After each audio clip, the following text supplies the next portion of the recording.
This is apparently the night to not have anything go right.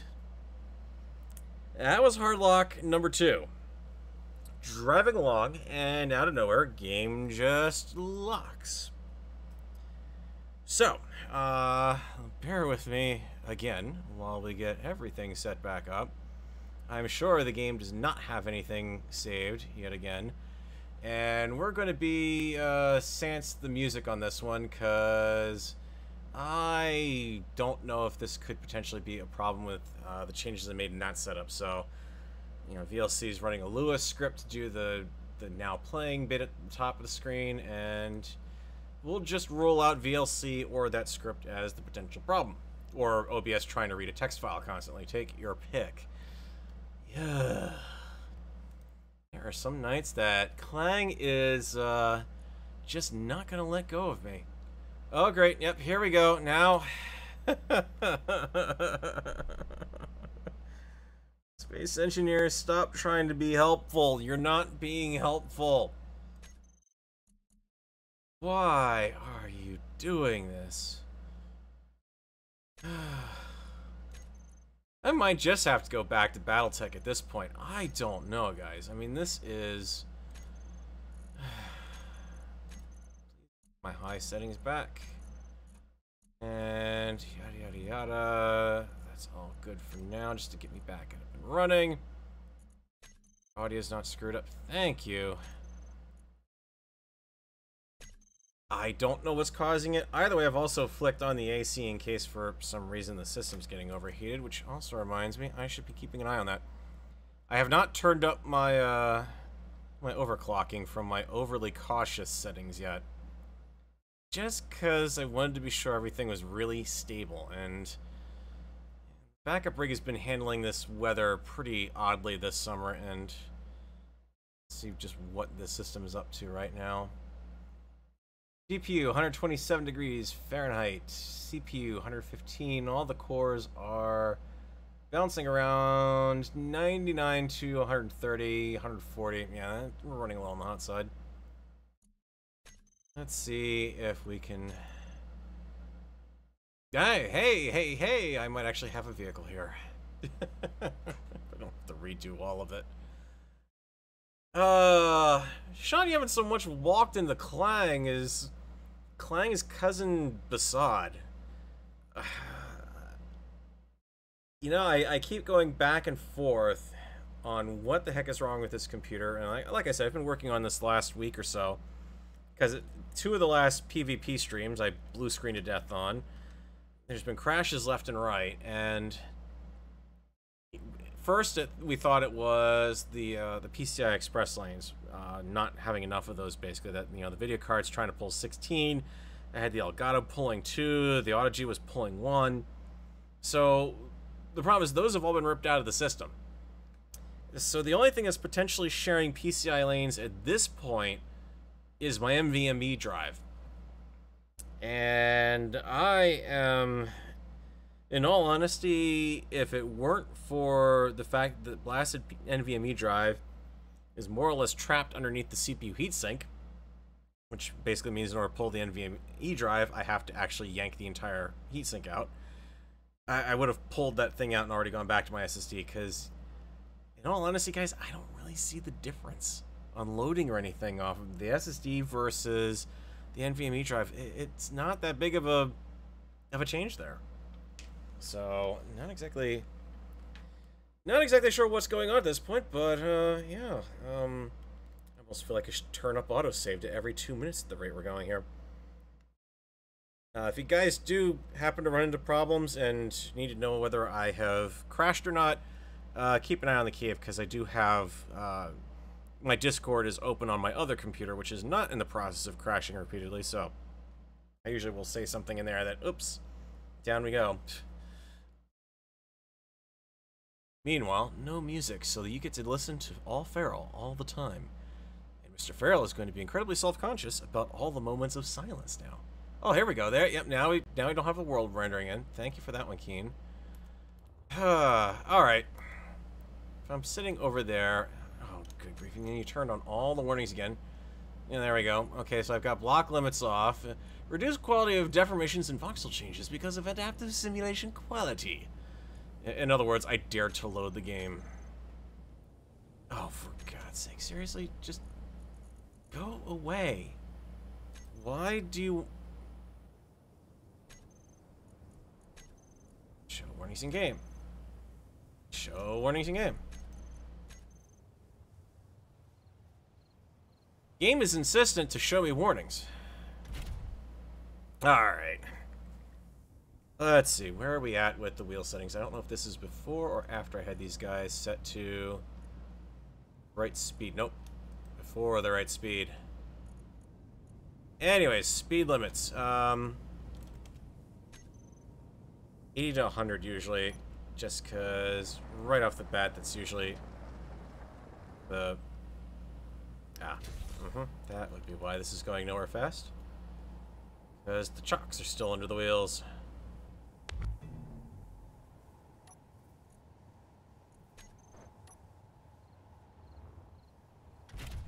Alright, no gyros. Let's see if you'll let me do some driving around. Apparently I've lost the wheel sound. But, holding up. And the question is the gaming rig holding up? Oh, yeah. GPU, 158 degrees Fahrenheit. CPU, all pegged out above 120. Okay. Though, actually, this does mean, for the first time in a long time, like ever, I am actually seeing space engineers use most of my cores. Which is pretty darn impressive, considering I'm running a pretty hefty system right now. Running with the 8086K processor, so these guys should be doing pretty good as far as getting more than enough CPU. And there we go, server simulation load. This is actually not pegging out my system, even though server thread CPU, rendered GPU. Okay, GPU is saying it's having fun. Thread CPU load. And yet it's pegging all that. I mean, granted, I'm also streaming, so that's not exactly helping matters, but yeah, we'll see if having the cool air and lower humidity out of the AC helps it any here, too. Alright, so as far as a bog standard system goes, this is working out pretty nice, but it's also flat terrain. We want... This is going to take me over to the hill, if I remember right, but I might actually be able to demonstrate getting down that with... Before we go down that hill, I need a gyro. Because all you need and love is one gyro. Now I can even... Can't see because I'm not really moving at high speed. Actually, yeah, I'm not seeing that at all. Where's my gyro steer here? Yeah, 2 of them. Okay, all you need is 2 gyros. That's better. Now I'm seeing some rocking around going on here. So if I turn that, now I've actually got some gyro steer capabilities. Not much, but enough that in a pinch, it should help. Alright, let's see how this is going to handle. I mean, the biggest problem with spreading the wheelbase out is it's going to be easier to ground this thing out in the middle. So the cockpit is still very much in trouble here. Yeah, it's handling that pretty nicely.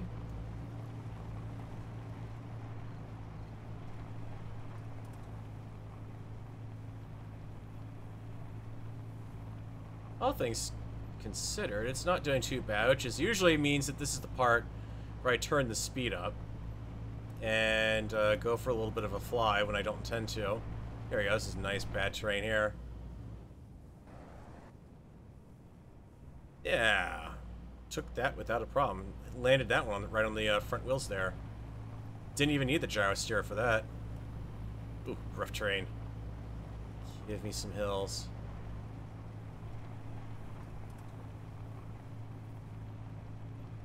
Bill Bear, hey, it's been an interesting evening so far, mostly not because of, well, To be honest, I can't blame the hard lock on Space Engineers, because I don't know what the game is doing, I don't know what I'm doing, I don't know what my computer's doing at that point.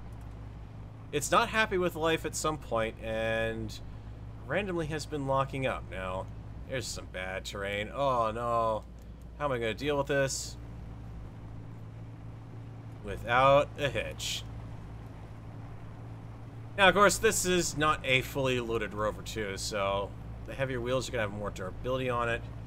And yeah, I think the, just that, the suspension, the fact that I've got the speed limit on, even though it's kind of funny when you look at the speed limit, you're like, okay, well, that should be setting the upper extent of the speed I should be able to go. No, it's not. It's the speed that you can get the wheels up to, which really doesn't make much sense whatsoever, but that's keen for you.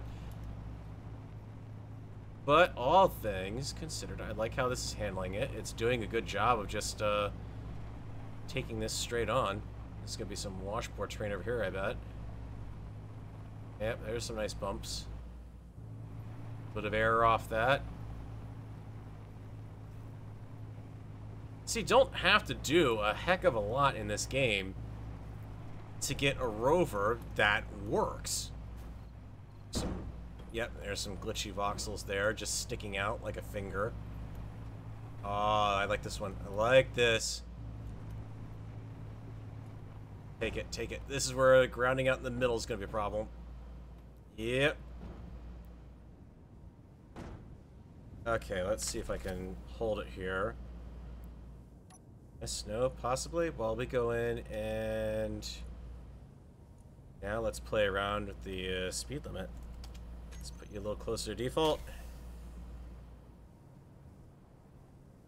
So it's not the wheel power that I've bumped up, it's just the limit for the wheels. So we're going to back off. Let's see if I can get a little bit of a running leap here. Yep, there we go. Nickomodded that one right in. And that's where having a wider wheelbase becomes a bit of a problem, because get something like this where you've got both wheels that are going to be on either side of that. Yep, forget it. You're going to ram into stuff and you're going to blow apart the front of your vehicle.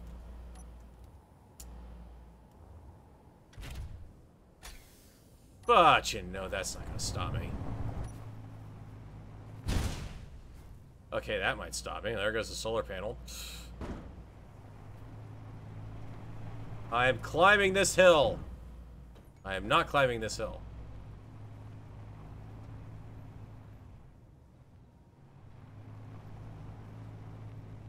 This is how Farrell will eventually turn over the Rover.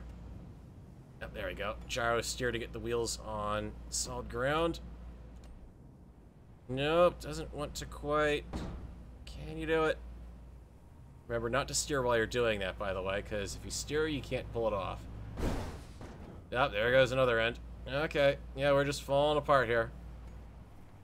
Again, I'm using the gyros to pull the front down, and bada bing, bada boom, I'm up at the top. Sans about 1,000 pounds of Rover weight, but I am up at the top. Seeing as I'm up at the top, let's just go ahead and celebrate, shall we?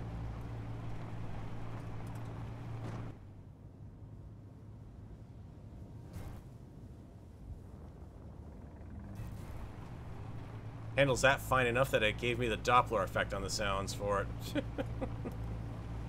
Okay, tree time. Come here, tree. But I want to see if I can trigger the multiple tree bug again here. I don't know if they've actually ever fixed that or not, but come on, give me a tree. Give me a quad tree.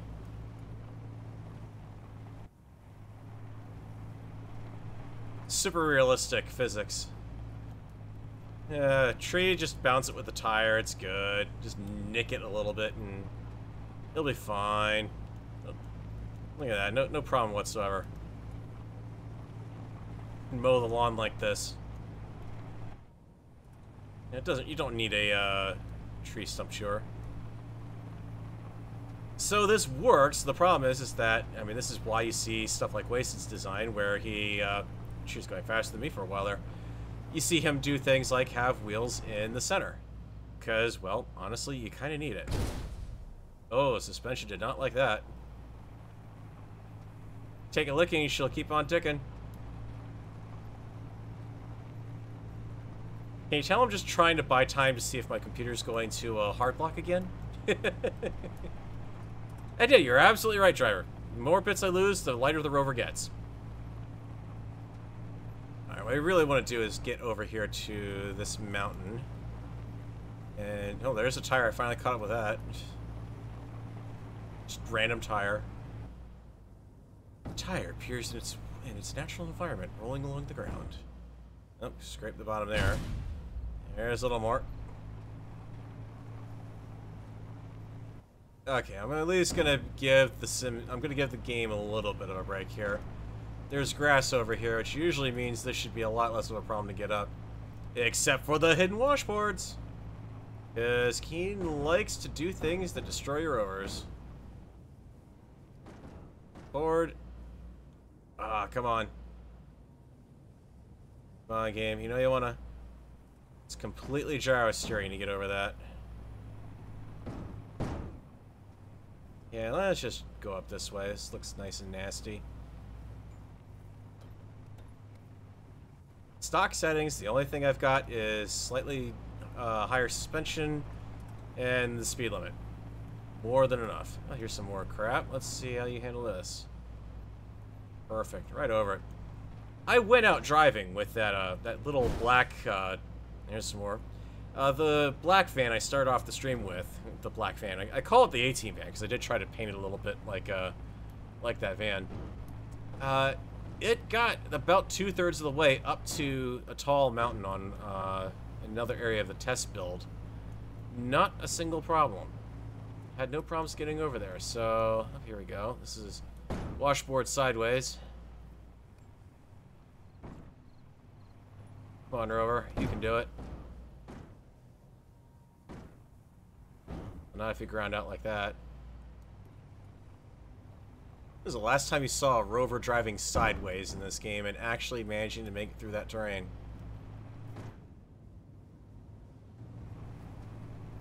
Look at that. Perfect. Don't mind that. That'll buff right out. Oh yeah, that's right. I've also got planetary encounters on this thing too. So yeah, there's stuff out there. We'll start spawning in at some point. This is gonna hurt.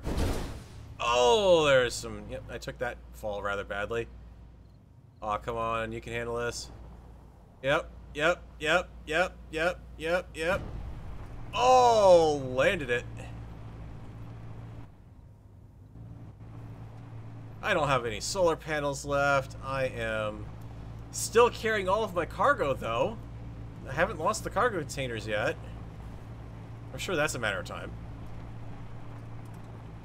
Still handling really well on only 4 wheels, too. I mean, all the steering changes I'm doing are all me. It's not just hitting random terrain here and bottoming out.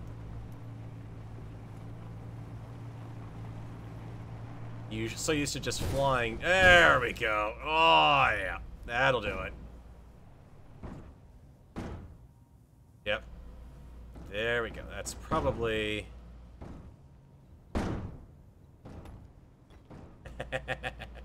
Thought I was stuck, didn't you?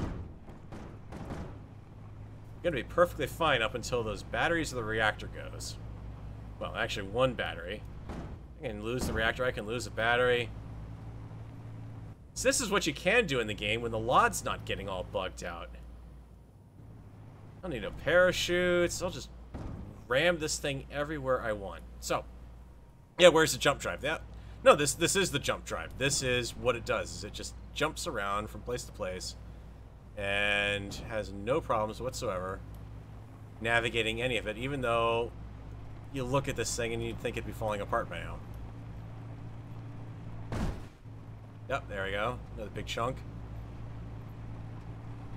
It's a blade of structural reinforcement. That's what it is. This should hurt unless I can... Oh, land it with a gyro. This would be even more amusing if I had wings strapped to this thing, honestly.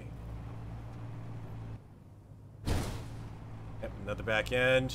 Yep, sure, whatever. I'll make it to that planetary whatever is over there. It'll be fine. We'll make it.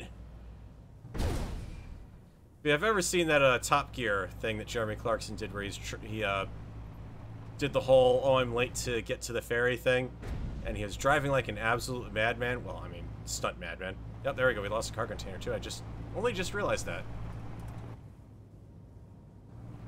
I can't help but sound like Shaq in that regards because, yeah, it really would technically buff right out. All I need is a projection of the blueprint here.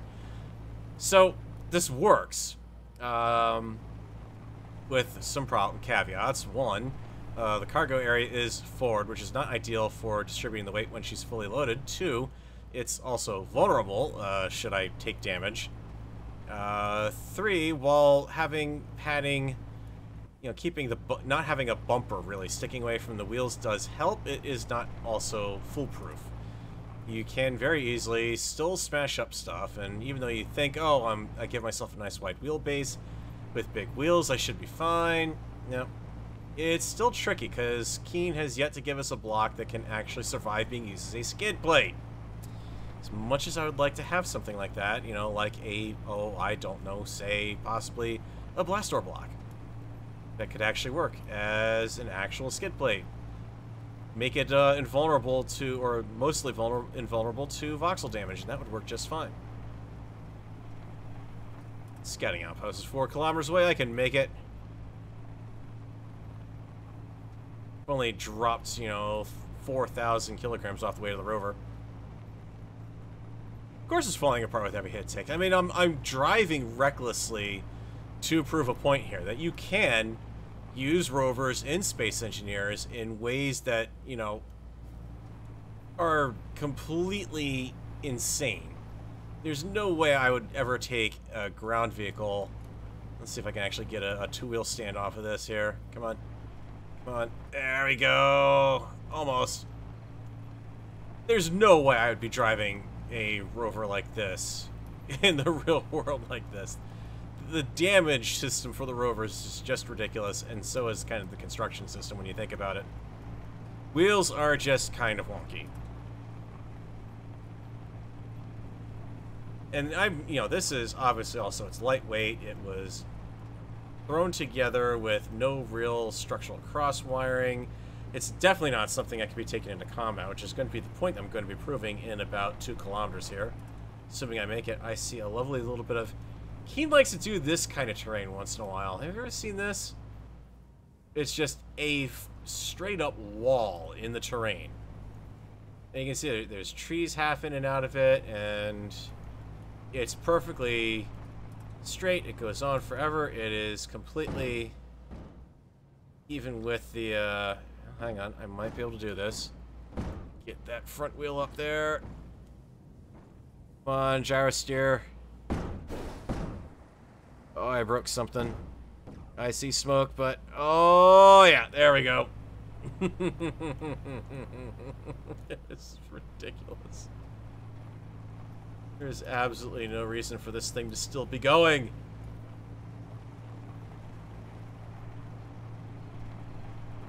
Yeah, this is, well, no, because to be honest, wasted if you were driving. He would have fiddled around with the wheel settings about 6 more times by now. Shaq would have just gone and went with it. But, I mean, when you look at something like Splitsy's unicycle and how you can actually pull that off in the game now, in the Sunday chill stream. And, you know, I'm not too far off from that. You know, I lose another front and rear wheel here and I'll be all set. Oh, hang on. Here's something I'm going to try. Oh, no! It looks like we're going to crash! Okay, I'm a tricycle now. And the maneuvering only just gets better. Just because that's another 2,000 pounds of weight I've just removed. I can completely gyro steer now. Not even a hint of lag at this point. You can do some fun stuff. That's why I was kind of playing around with the rover on the Uncooperative stream. Just kind of going over that washboard terrain that I was going over, because... Oh, here we go. I'm taking fire. Taking fire. Evasive action. Evasive maneuvers. Ramming speed.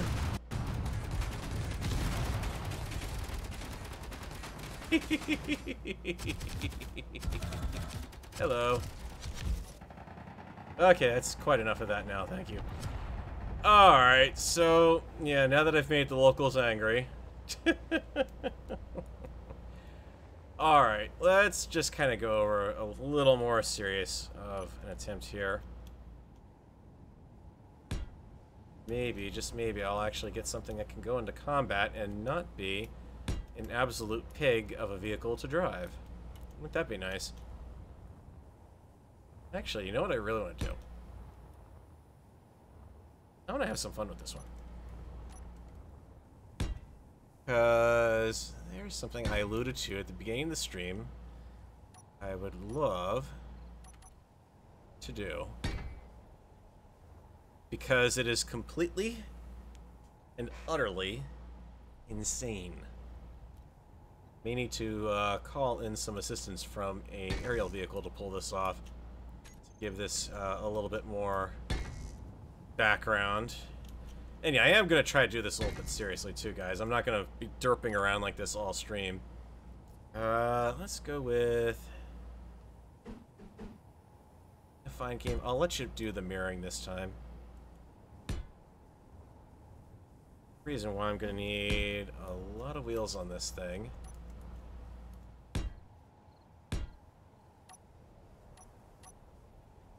Oh, 5, please, game. Oh, that's right, because you've turned on, because you've reset all my settings, T is back on. 5, 1, 2, 3, 4, 5. Yeah, right there.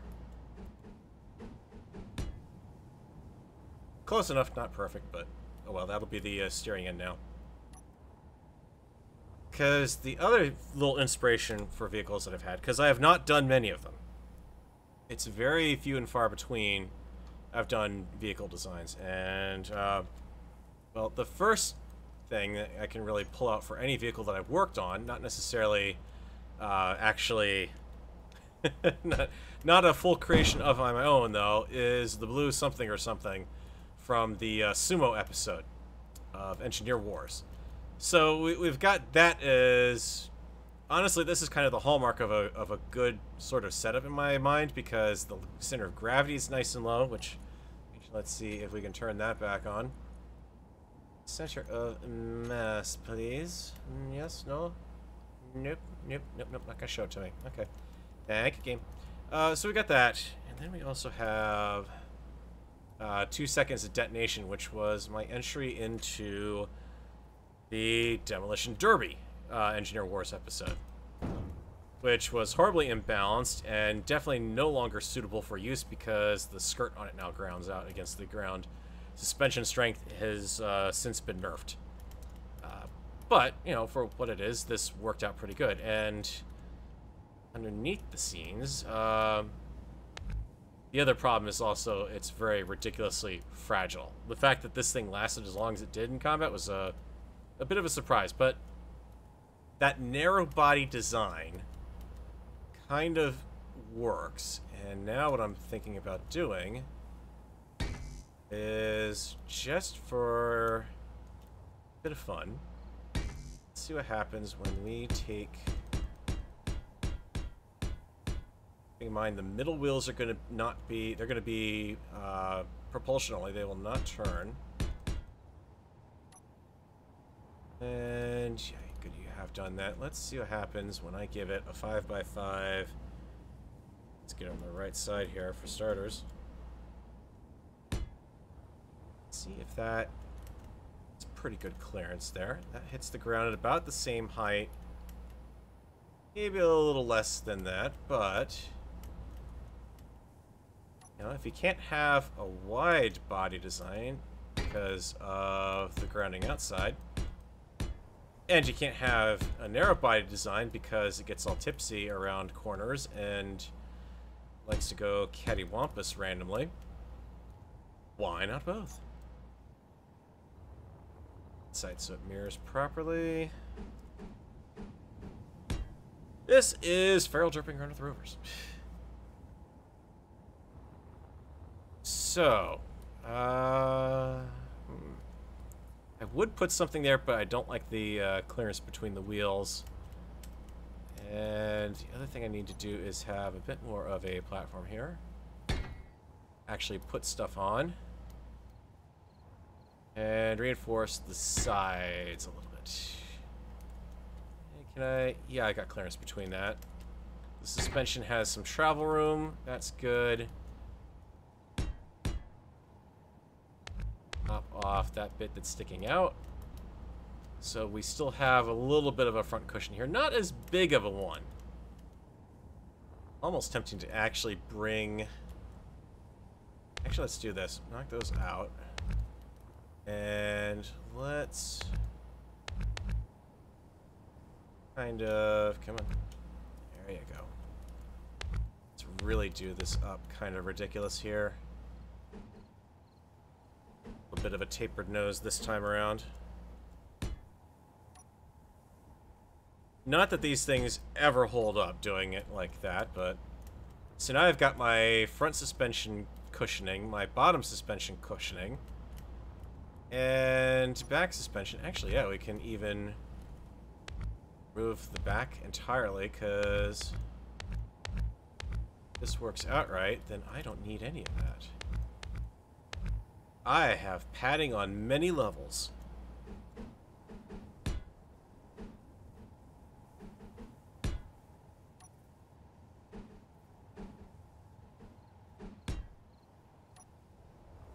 Okay, we got that, and let's find myself a nice little cockpit to stick on it. So we're going forward, and same sort of idea. Carry some cargo on this thing, and that's where things are going to get tricky, because now I have a really wonky center of a really wonky platform here. Nope, nope, nope.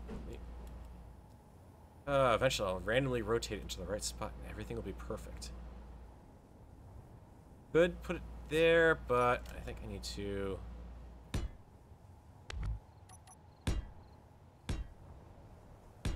properly anchor the solar panel this time. I should have just enough room to actually fit between the wheels here. Yeah. Yeah, that'll work. Wheels is, actually all of these can be left steering. It should have a rather... It's got a rather interesting steering geometry, though, and I think we're going to find out that this is going to be very unwieldy without that back end attached to it. That's my guess, at least. 2 solar panels. We need some cargo capacity, which we can stretch across the rear.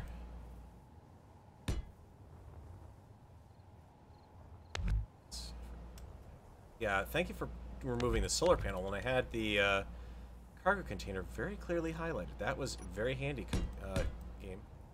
Very handy. Lots of little stuff in Space Engineers that just get to you after a while, you know? It's like they could do so much better if it weren't for all this little nitpicky stuff that just kept popping up. But I can't complain. Hey, we've got working multiplayer, right? Some strange universe, I suppose we do. Alright. That's there. Let's find reactor. Gyros first. And we'll worry about reactor, because Mr. Reactor is going to go on the back of the cockpit to keep it a little bit safer. So weight distribution is on cargo pretty decent. As far as connecting these up, I could always connect them that way and then run the interior lines down there into the cockpit. So I could, you know, do that, get a connector on the back. But for a simple, again, simple in-game early rover, that kind of works. If I leave the parking brake on when I get out of it, because that's otherwise going to go a-tumbling.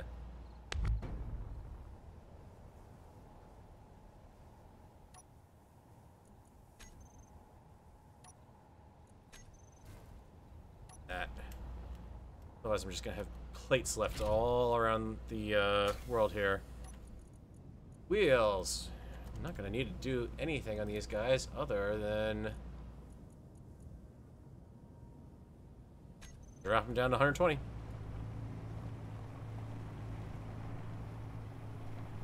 Oh yeah, she's gonna have a very wonky steering geometry. This design is actually... Let's see if I can find a bush to better demonstrate this on here. It's got a very good turning radius right now. It's not too bad. What is... Oh, that's the... I was wondering what I'd left over there. Okay, well, I'm just gonna have some grids that are gonna be stuck over there.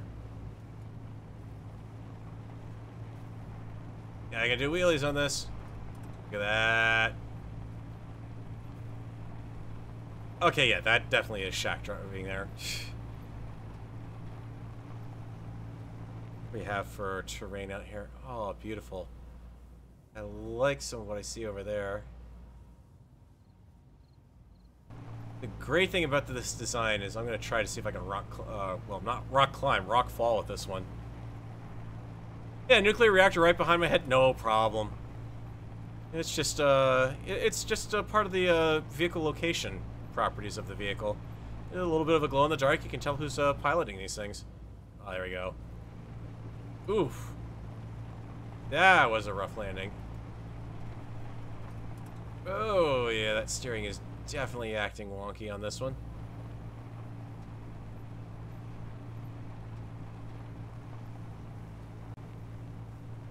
Yeah, she definitely... The problem is when you start narrowing up the wheelbases, you get this kind of effect on steering. Turns it a bit more of a crab, which doesn't work too bad in some cases, but... I think what we're going to find is it's going to become a problem as I go downhill here.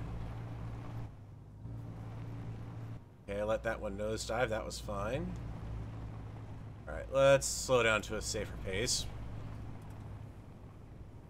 I'm going to see if I can navigate straight down these cliffs. Because let's face it, this is something I almost always avoid in Space Engineers single player. Because what cliff, climb, or rappelling has ever gone well unless you've got parachutes strapped to you? And in that case, good luck to you. My rovers have maybe a 50-50 chance of surviving that kind of drop. Put missiles on it to add to your wasted bed. Yeah, I don't know if I would necessarily go with... Oh, wow, look at that. Ladies and gentlemen, if you are afraid of heights, this may be your moment to turn off the stream. Here we go. We're going to wedge on this spot here. But, no. Center line wheels are taking care of that nicely. Pop it off of that. Gyro. I could even turn down the gyros, honestly, at this point. Bit out of control here as I go down because I don't have much braking force. Get off of that bit there. Let it go down the rest of the way down here. It's fine. Yeah, it's all fine. Yep. Okay. She goes downhill just fine. I know it's not going to be able to do this. I am definitely going to have to up the wheel power and the, well, and the overall power to get up this thing. One thing to go down, it is quite another to go up. Demonstrated on the stream on Saturday. Because this is just going to run out of power by, yeah. Not even, well, I don't know if I can keep it going and keep enough wheels in contact on the ground. No, there you go. Okay. Let's actually, let's wedge in here. And before we go completely over the hill, friction, strength on that, more on the gyro. Let's try game. You ain't doing that. Oh, good lord. Come on, wheels. Need a bit of power here. Huh, yeah, I've still managed to actually, get it stuck. Another problem is... There we go.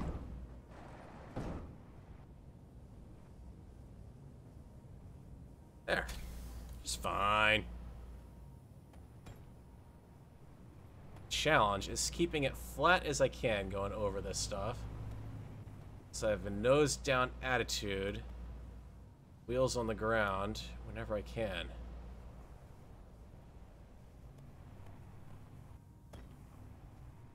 If you're wondering, I'm not steering with conventional steering for the most part. Gyro steering this sucker. Come on.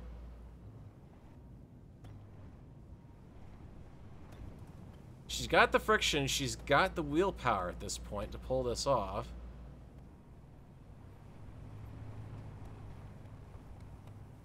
Oh, at this point, if I strap wings to it, I could probably take off from this mountainside right now. Let's see, the rear end's getting banged up a bit now. Yep, I got this. If I'm this far up the hill, the rest of the way is going to be a piece of cake. Unless I'm getting a lod bug. Game. You bugging out my lod again. Gonna chat about this after the stream. You, me, space engineers. We said we were done with that. See, I'm hitting all sorts of stuff. I'm in the air wonkily here. Yeah, lod bug. Except up here, the washboard train's properly set up here, but... Huh. Okay. Now this thing is going to be all screwed up, because now I've got everything turned up ridiculously high. Yeah, active suspensions... Suspension of anything in Space Engineers is honestly not that good. It's all just kind of wonky. I mean, it's like you'll talk to Waste and he's got 1,000,001 settings to... There we go, that's some takeoff there. Into the washboard, come on. Whee! Yep. I found a new way to get a plane off the ground now. What I could do, actually, is I could probably take that gyro control script that I have for swapping around my gyro power for sniper roll and regular flying. I could probably adapt something like that to the wheel power itself. And if that's the case, then honestly, just for amusement here, I have to try this now. I mean, there's no other way to put this. If I'm going to say that I could probably have this thing take off from here, there's only one logical thing I have left to do, and that is strap a bunch of wings to the silly thing. See what happens. Because it's Space Engineers, why not? I have no vector control. I can get a little bit of a nose pop. Get a little bit of air. I see a cliffside. This should 100% work anyways at this point. I mean, 40 meters per second should be more than enough. Yep. Of course, the second I stop moving the wheels forward, the craft starts to drop to the ground. And now I gotta stay on the mouse. Okay. This is freaking ridiculous. This is so ridiculous. Yeah, I can see the speed is going down. There we are. We're in a stall.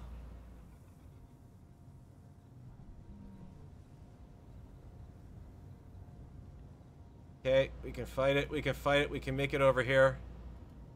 I believe in you, vehicle. You've made it through so much else. It's gonna smack into the wall and blow up. I just know it. No. It actually made it, and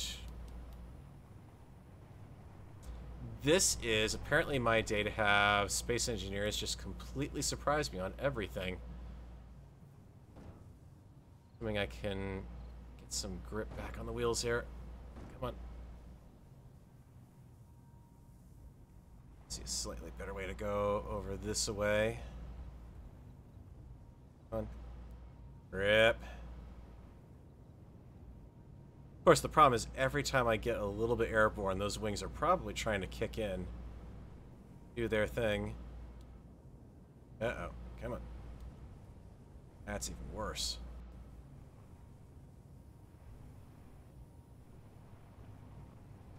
Not even using the outside wheels at that point. I'm using the inner wheels.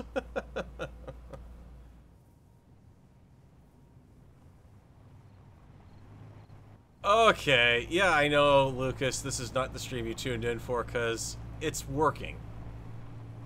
Which is... yeah, it's a state I'm not used to. It's something working this well right off the bat.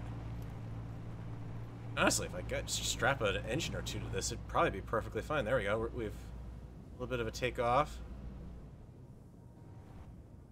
Rough landing. Bad terrain. Not a problem. We'll just bypass it. Yep, I can see the enemy over there. Don't hit, don't hit, don't hit, don't hit. Ah, beautiful. Okay.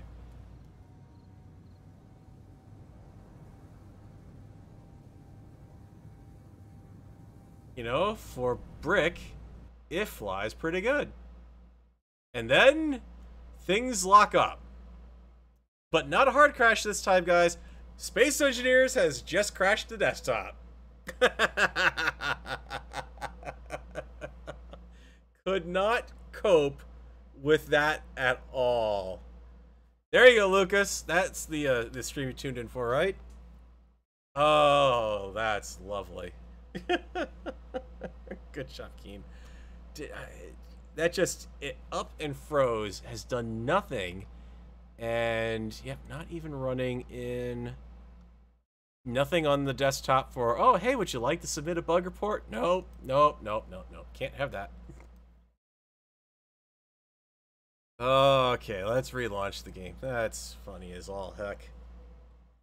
Keep going on and on about, oh, it's a plane, we should put plane wheels on it, and the simple fact of the matter is, really, honestly, the best wheels at that point, just throw some regular tires on it and torque them way up to ridiculous levels.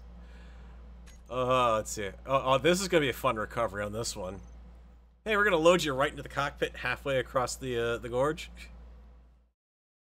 No, I can make that, so why do we want to even bother with that? Let's wait to see. This time it's going to hang on plane parts loading.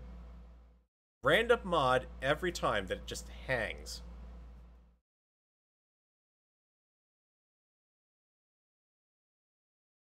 I don't know what that was, driver, because everything at the time was running pretty darn good. It has cooled down nicely in here. The humidity has gotten way down. Ironically, we're at that part of summer apparently here in Maine where it is just, it's monsoon. It's not quite monsoon season, but it's damp season, even though it is relatively pleasant temperatures outside, which means it's miserable. Yep, plane parts, thinking about it, thinking about it, thinking. Maybe. Let me actually see what the game is up to in the log file here. You get to the point where a Space Engineer's log file is the first thing you have in a notepad program. Yeah, it is just kind of sad. It's just hanging on that particular plane parts. Plane parts plus propeller. Just sitting there. Up-to-date mod. Thinking. That is... amusing as all heck.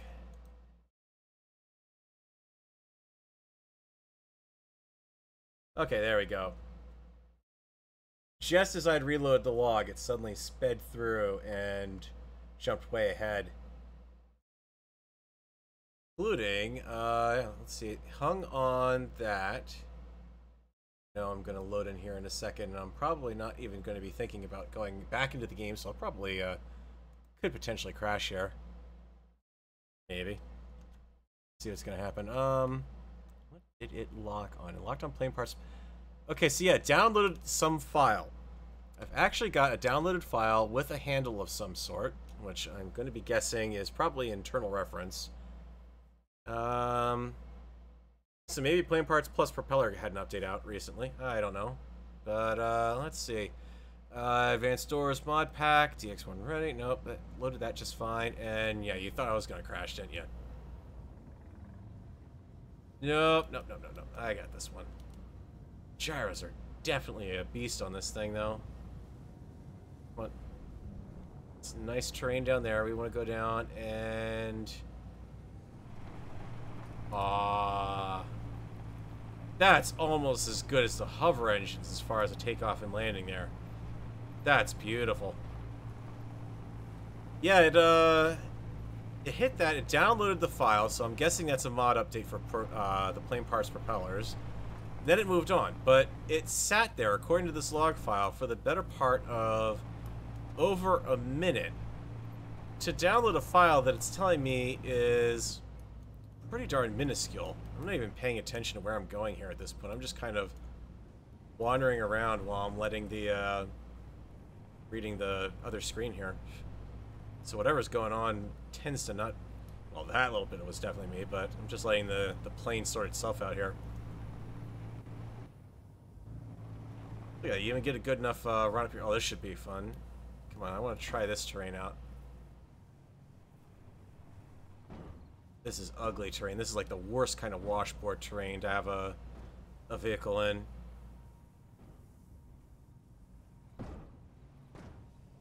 Come on, play around with the rocks a little bit here. Gyro power is way too much now. But actually, what I could do is... Oh, something broke up there. But yeah, you can't handle this. Now I'm just about wedged. There we go. Got it loose. Did I blow on the front? Probably didn't look like a... No, it's not a tire. What I blew up on the front? Oh yeah, part of the outer block there.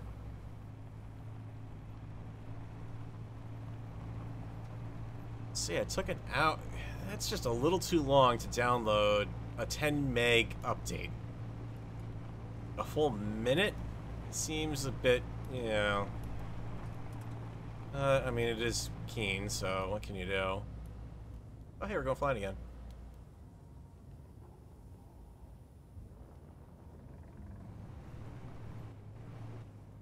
This does add some interesting challenges with the gyro power that high up. Almost getting some Dukes of Hazzard style jumps here. Yeah, let's just let that go and see what happens. Nope. Once you kind of get a little bit of control on it, it's not quite as bad.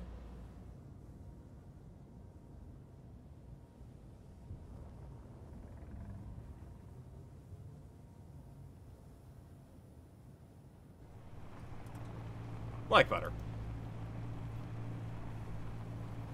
Alright, okay. Hey, Jeremy Brown, glad you could make it. Let's see. What? Oh, this is gonna be fun. Come on, wall hacks, come on. Give me a two-wheel. Come on. You know you want a game. Yeah, nope, you don't want it. Some really wonky terrain going on around here. Look at that. Found the Grand Canyon in Space Engineers, apparently. She does pretty good up until the point where the nose just decides to drop, and can't quite figure out what the deal is with that, but it's surprisingly easy to, even when you get that accidental lift off the ground, to get control back over it again. I'm kind of surprised. I mean, the gyros are definitely taking this to a whole new level. Oh, look at that. Turbo boost right over that. Oh, this is... I don't want to build a Rover anymore. I want to build a Rover plane. This is just too much fun now.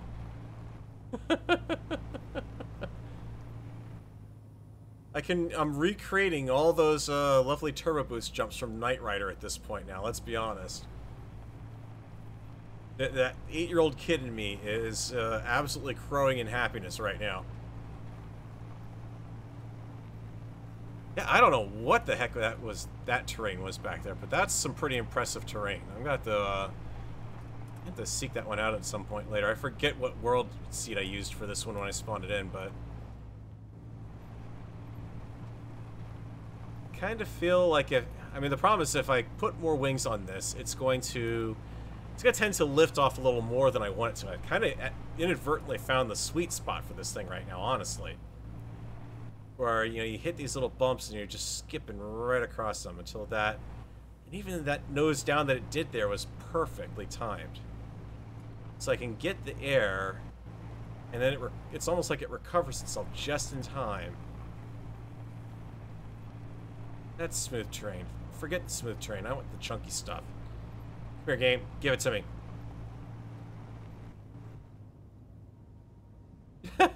I don't even... Oh, this is too good.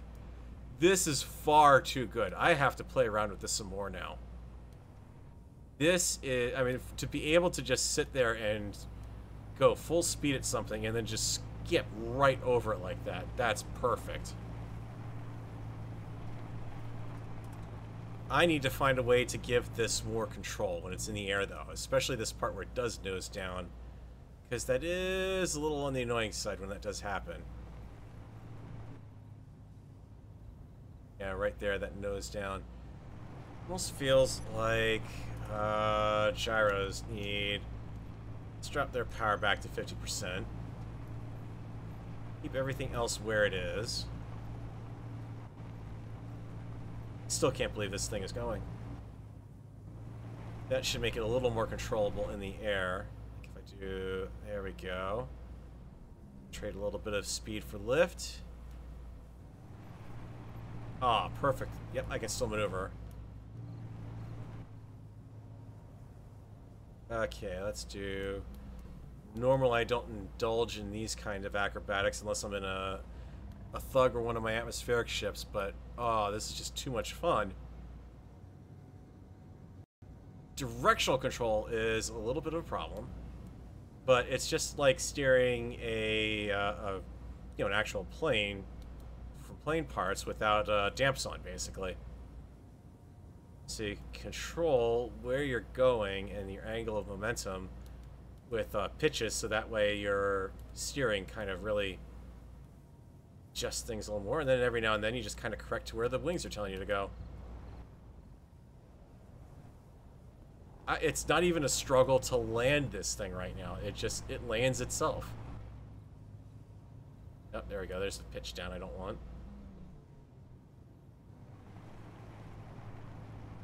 You know, if we'd had this on the Engineer Wars challenge where it was the whole cross-country thing, I have just found the perfect entry for that.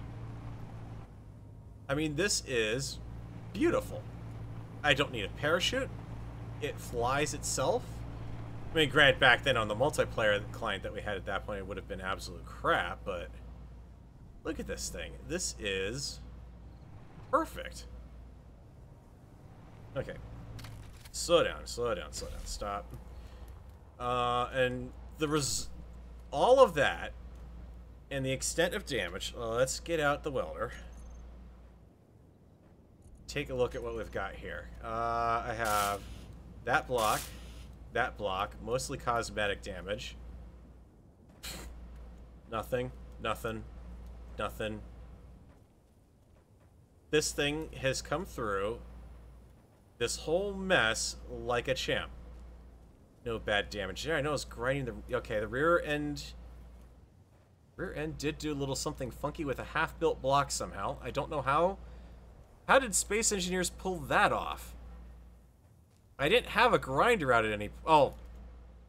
No, because I wasn't near any of the outposts either. This is all mostly...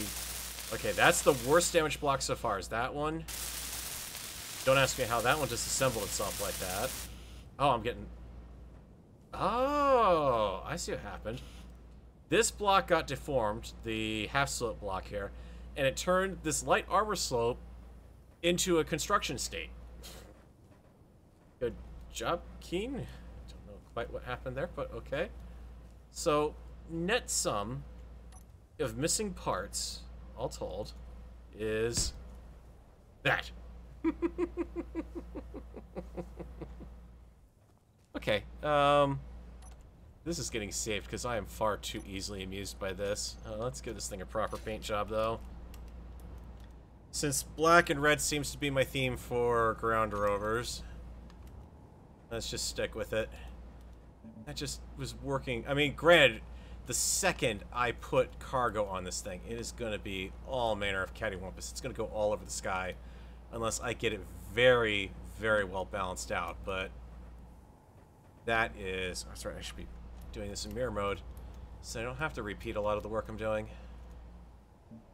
The wonkiest thing, the reactor just sitting out back there waiting to explode in my face.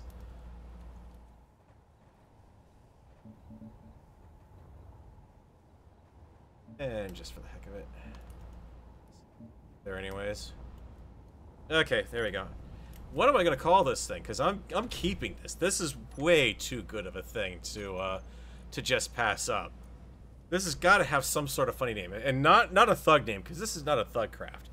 This is decidedly not a thug. Hey Johnny 5, I'm good. Found a new buggy design for the Uncooperative Let's Play. Yeah, actually, this isn't... I mean, think about this. This is... If I had built this from the get-go, instead of the tank, well, obviously you need the tank anyways, because this thing is going to be fragile as all heck. One shot and this thing's getting shot down. But for just like an overall scouting rover, or really, honestly, the other thing to do is, if we're really going to treat this way that it probably would have been used, would be, yeah, I know it's a crappy ore detector, but it's better than nothing. And I suspect if I did that, that would have been pretty good. So, what do you guys think? What do we got here? I added lip... It's not lipstick. It's just a, okay. Actually, you know, I think you guys are right. Because when you look at it from the front, tell me you guys are seeing what I'm seeing right now. I'm seeing, like, the cargo containers are eyes. I've got the mouth where, indeed, the lipstick is. I've kind of given it a bow. This is, yeah, that's getting awkward there. Good grief. Made an insect face almost with this. Let's see. Okay, so we've got Shenanigans, the Widow, the Happy Hoppy Buggy. Well, it is a Happy Hoppy Buggy. Bison, Black Widow, the Scoutmaster 5000. Well, is that like the Gruntmaster 5000, but better? The Plane Buggy. Oh, man. It is... It's so hard to choose. It's so hard to choose. I mean, if it was a Black Widow, I needed to flip the rear wings around 180 there, so that way they're facing the other direction. So that would get me, or actually the front wings. So that would get me more of an hourglass shape. Feral cat. Call it Miss Daisy. I am. Can you give me the browser window here, guys? Thank you. I'll tab out, and it's not giving me that window. See a Susan. Okay. I'm gonna kind of take the best of what I've got here, and we were going to go with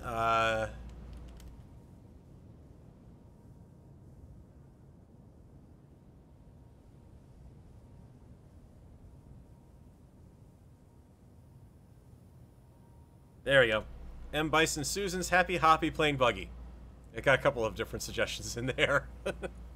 No, I'm not making it a Happy Meal, because if I make it a Happy Meal, then the next time Shaq is on the Uncooperative Survival stream, bad things are going to happen. Okay, let's get this thing saved off. That's ridiculous. Alright.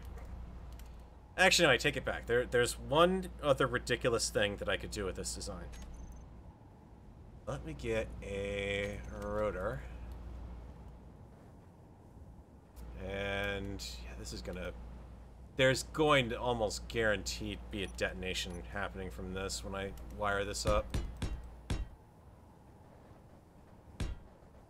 About where I suspect the center of gravity is.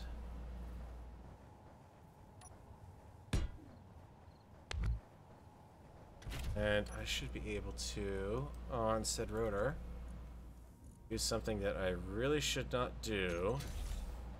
As soon as I get Because let's face it, if I'm going to do something that, the other option here, my friend. Give me a... That's a rotor. I don't want a rotor. I want a... Yes. Nope. With the placement selection here, aren't you? Let's see if we can get it. Don't place it so darn close. I need you to be... Are you still selecting that grid?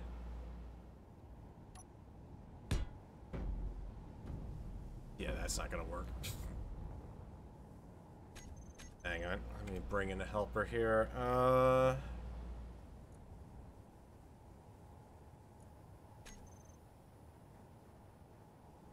But you are apparently not working at all today. Don't know why.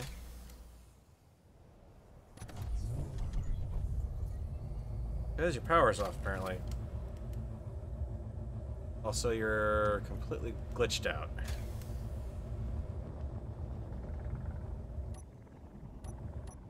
Yeah, you're just as unwieldy as you were in the stream. Yeah. Okay, not a helper. That one does not fly very well at low altitudes. Okay. Crow doesn't fly well because it doesn't have enough... Actually, yeah, the Crow will fly for just fine. Doesn't have a landing gear on it, though. But...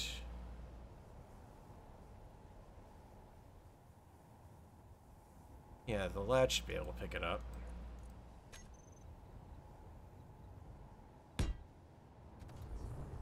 Assuming I can get into it and flip it over in time.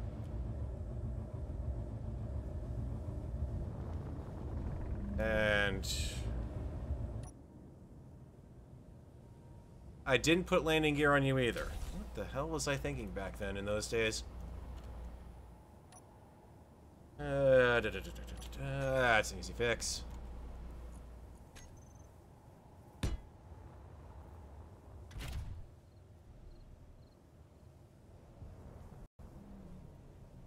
Maybe I should probably also jettison that, or this is going to be really wonky. All the fixes that they've applied to the game, and they still haven't quite... You trash remove... No, you didn't. You just eventually bumped it off the edge of the rover. That's great, game. Get the rover out of the way.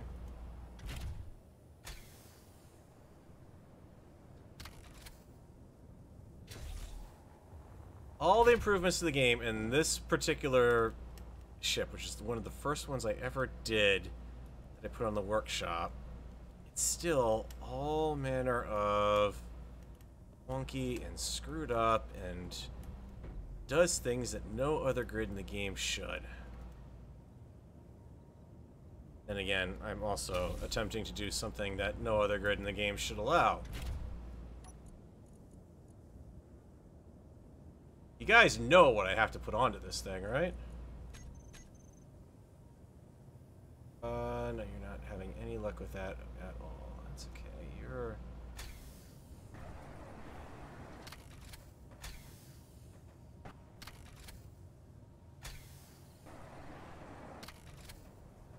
Have a view that actually works, please, game. Thank you.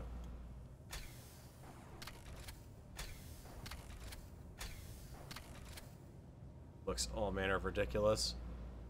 Now I can pull you back slightly.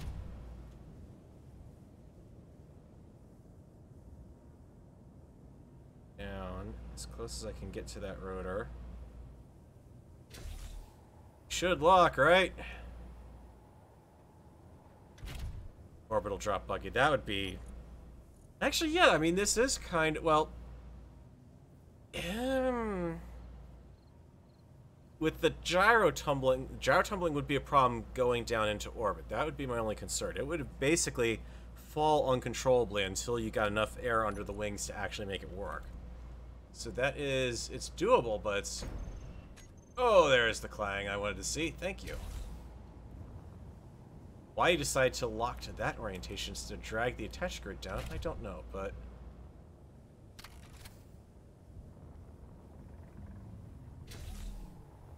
Yep. Thank you for turning off my... all that while I was actually moving. Alright.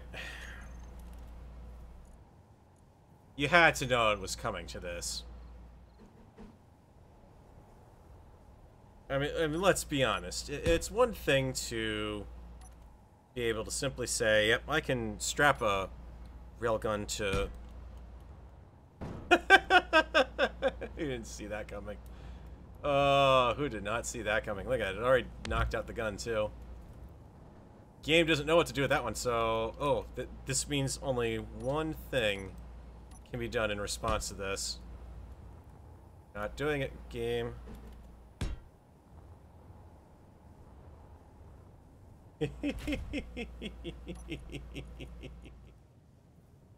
Oh my god. This is just wrong. This is so wrong. Braking torque, please. You over to 0, 0. Give me just a little bit of velocity. Okay, a lot of velocity. Are you... Yeah, you're pretty lined up there, I'd say. See, if you're going to do something like attach a big giant gun to something, there's one way to balance it out, and only one good way, and that is don't have anything behind you when you go to fire it. Because if you mirror the gun, you should be all set. Now, this should not actually snap me much of anywhere. Weight and power does seem to be a bit of a problem, but we can deal with that easily enough. Look at that. Perfectly fine. More than enough power now. Okay. She's still, yeah, let's see. Let's get this right here. Yeah, okay, I definitely need more gyro power for this. Let's turn it all up. And... If I put a longer chassis on this, it should work just fine, actually. In all honesty, I really do want to kind of experiment with this idea, because... Hang on, put the parking brake on first. Aside from the fact that this is absolutely ridiculous. And that the rotor badly needs all the braking torque. And all the velocity to fix it. It's just so wrong. It's so wrong. Oh, I'm having a happy moment. Can we get negative 90 and negative 90, please? There you go. Should line you right up. Oh yeah, it's doing that thing where, oh yeah, you look at that. The torque on the rotor spun the Rover. Oh, I like that.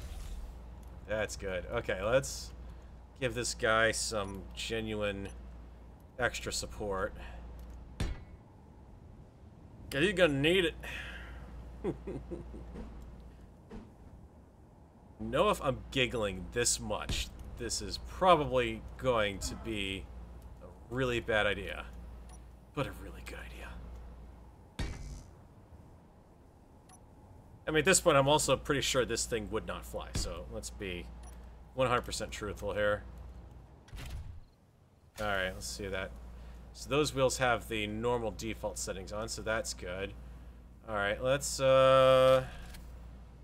where we are with that. Oh, okay, good. Your parking brake... Oh, yeah, you're nowhere near aimed enough. Need a camera on here so I can properly bore sight this thing.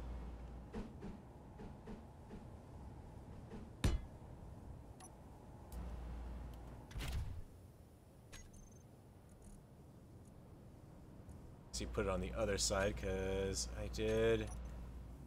Yes. Okay, gyros are going to be a slight problem, because I most definitely cannot tilt back that far at the moment. Well, let's just do a, I need to remove the rear wheels so I can rock back on the gyro. That will let me properly aim relatively upwards. As soon as I get the...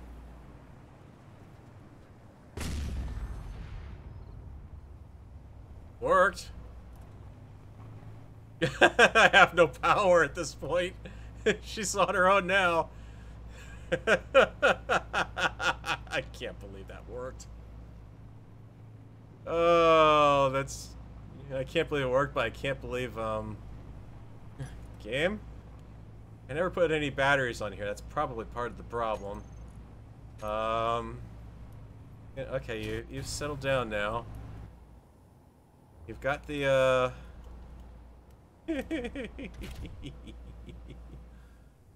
Oh, that's too good. Alright, parking brake, please. Let's figure out this, power problem here. Because that is a legit problem. And indeed, I didn't even put any batteries in this thing. That's probably part of the reason why it was flying so well. Well, first off, let's say to heck with those batteries and just give me some azimuths. Hey, there we go. Now I actually have power again. Because the railguns are almost reloaded.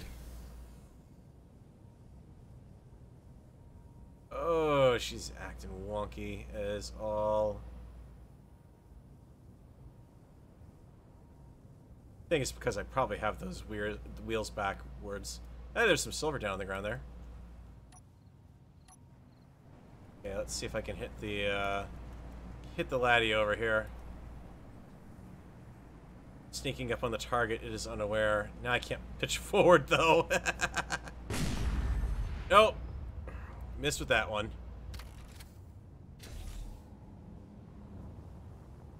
I think I saw the shot go out for a while here though, so did I even do anything to this? Nope. Nope, the plane is unimpressed by all of this. It's an unshielded plane, by the way, so if I hit it, it is going to basically shower the landscape with parts. Apparently also we need...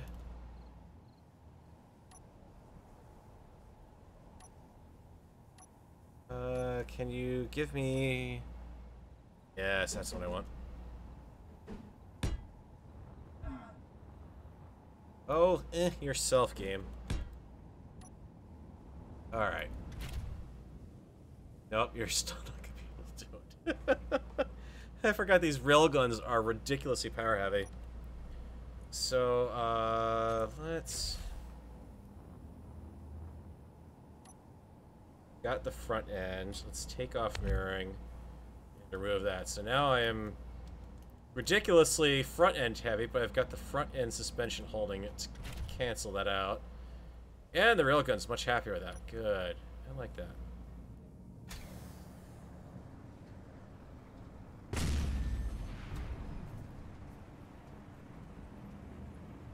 Yeah, and so is the game for that matter. This actually isn't working that bad. Yeah, she rocked back on her chassis there for a while, but the gyro's held. Okay. Just needs... It needs to be on a rotor so I could get some better control over the elevation here. So it's going to start working on rovers, and now I'm on a flying tank almost. Come on. Hold there. Yep, over she goes. Okay. Let's see how this one looks. Yep, that's pretty well braced there. I don't think I'm gonna have enough gyro power to turn that one over. Actually, I might be able to... Give me a out of cockpit view game. Okay. Able to forego that and that now. Take a little bit of weight off. Yeah, I got next to nothing on that there. That's something that might help. Actually, yeah, that does bounce around a bit. Okay, hang on. I think I know how to make this work now. If I do that, pull back on the wheels, take her off parking brake for starters. I can destroy the tank, the railgun.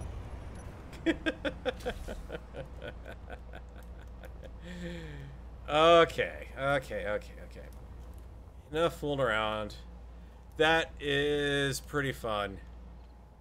That's all Morph had to do is just rig it up so it fired the railgun in both directions, and it would have been perfectly fine.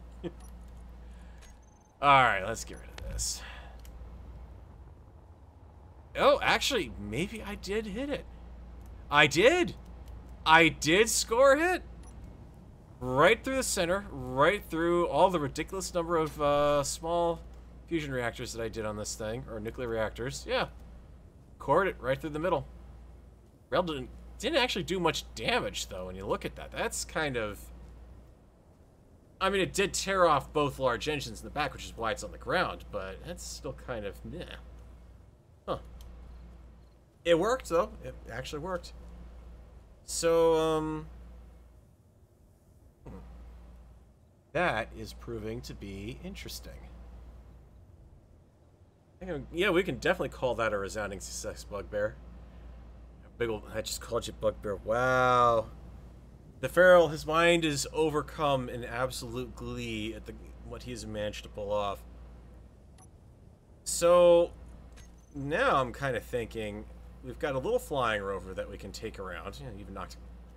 This is really back when I did not know how to design small craft that well, and gyros are just everywhere and guaranteed to be hitting the landscape at some point. We have a working flying design. Can kind of work as a scout. Now I'm kind of thinking of... Sure, I can do all sorts of fun stuff, moving things around the train, and what the heck is... Oh, that's the rocket pod. Complete with the plane parts bomb sight. That thing is ridiculously stupid. Let's see if I can even actually look at that. Yeah, I even called it crude sight. Camera, I can't view it because it's no power, but oh well. I'm kind of thinking, okay, we've got something that, it wasn't a flying tank, it was jury-rigged artillery with decorative wings. Yeah. Oh, but yeah, at that point. But the fact of the matter is that, M. Bison Susan's Happy Hoppy plane buggy worked. You can't deny that. And this remains... I mean, the solar panels are possible. I don't, like I said, I don't have batteries on here, but we have the reactor. Gyros are possible. Everything on this should be possible to build right out of a default lander, honestly. So there is, this part good. There is something there, but, you know, now the question is, alright, you know, that's great. It works as a scout plane. Eventually you get to the part where you can strap some engines to it, you know, some basic backwards pointing thrust, and you could take off with it and you've got a plane. But, you know, we've got all of these lovely planetary installations around here, and you know, if you want to go to attack stuff, that's a completely different ballgame, because that thing's going to fold in 3 seconds under typical fire. So, let's find out, shall we, can do about that and get something that will hopefully be a little better than the Tank of Doom that blew up. Or specifically the Merry-Go Thug. Because this works. I mean, there's no doubts about it, but we do to improve it? Not much. I mean, it's top heavy, the armor's crap. It's all light armor, so it takes a little bit of fire on one of the turrets. That will immediately shoot through into the cockpit area, into the secondary seating area, which is intended basically as a backup for the driver. That turret's just gonna hit the reactor that's tucked back behind that back seat there and the gyros, so then there goes that vehicle. What more can we do? That's going to be... Let's face it. What you're usually going to be in the case of doing is trying to support something with the vehicle that you've got already. What can we do to make this tougher? Already pretty darn tough. We can get rid of everything that is going to blow up in 2 seconds off of it.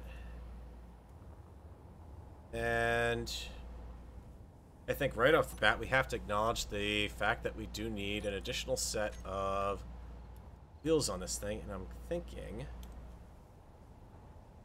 out the front. So, left wheel and a right wheel.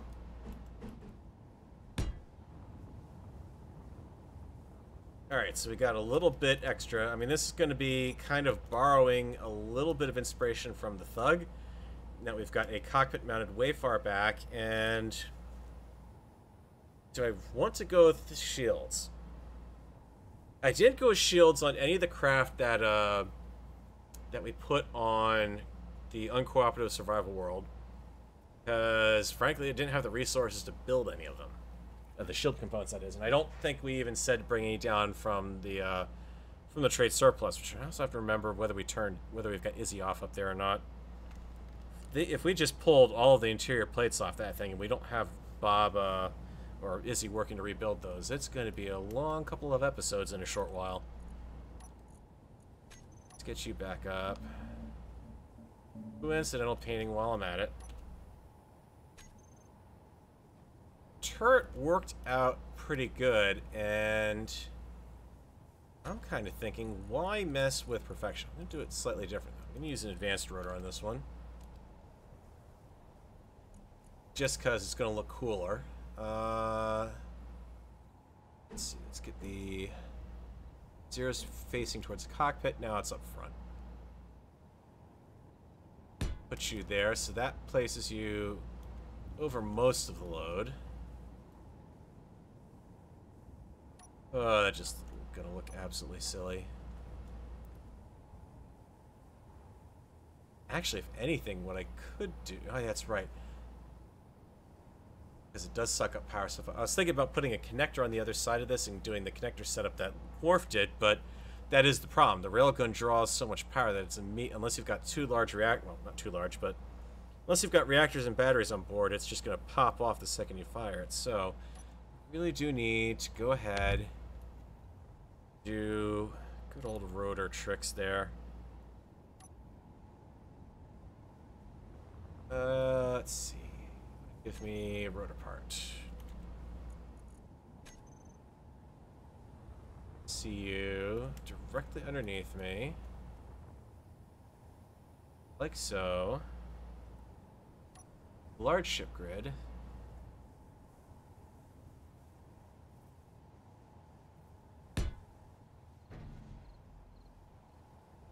Come on, game. You know you want to attach that thing from there.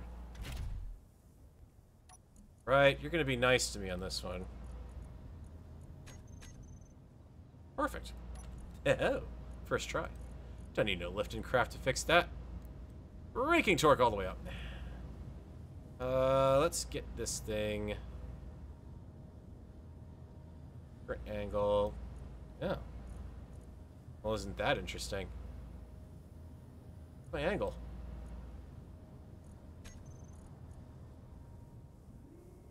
He'll happily turn that thing every which way, but oh, what am I saying? That there's no weird because they mark it as that. So come on, finish rotating. 360 degrees, and you've got to go the longest way to get to it. Thank you, game. All right, locked, straightforward. Not exactly that hard to figure out what I need to do here. Bada boom. Actually, no. Let's be... I put a reactor behind that. That's just going to explode on impact, isn't it?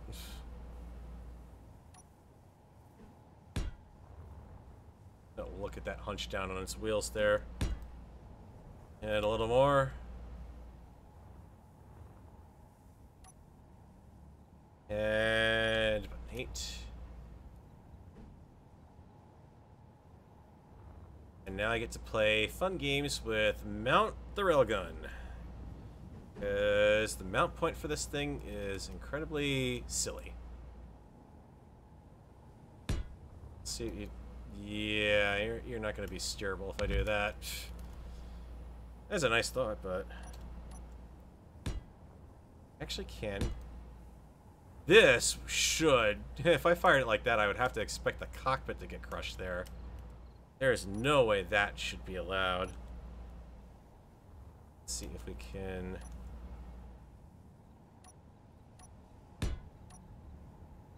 Go, let's do that. And that. Still a little too far forward on your haunches there. Let's switch you over to half. Should be good enough. Actually, no, it's not. I need it to actually connect to something.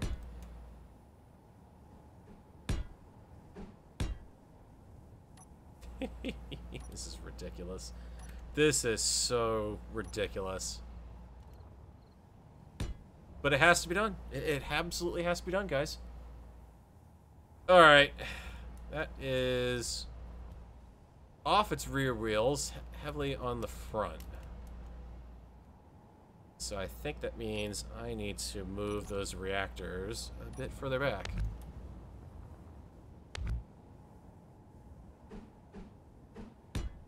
And since the game will let me do this anyways, hanging on a thread. Alright, we're balanced out. Kind of. This thing is going to go so cattywampus. Actually, it's just going to go, period. I can't even get a decent view driving. Oh, there you go. Yeah, she's back heavy. She's taking it, kind of. You have to remember I've got those front wheels set to different settings than everything else, so it is kind of understandable that the it's not so maneuverable right now.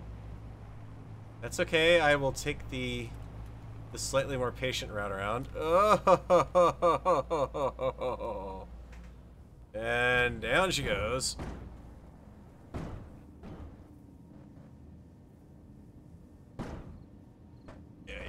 Let me roll you over, are you?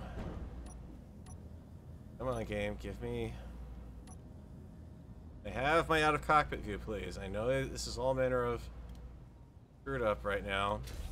Yeah, okay, yeah, it is all manner of screwed up. This is something a little more advanced than just one piston to fix. So, let's just fast forward here and find,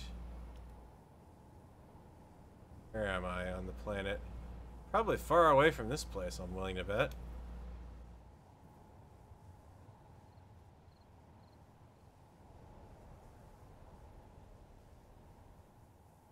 What do we got over here?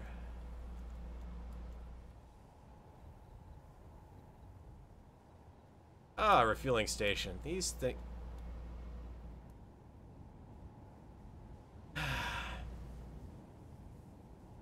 Ladies and gentlemen, you want to fixed multiplayer? I give you Keen's response to fixed multiplayer. We'll just break things in the single player world now. That's ridiculous.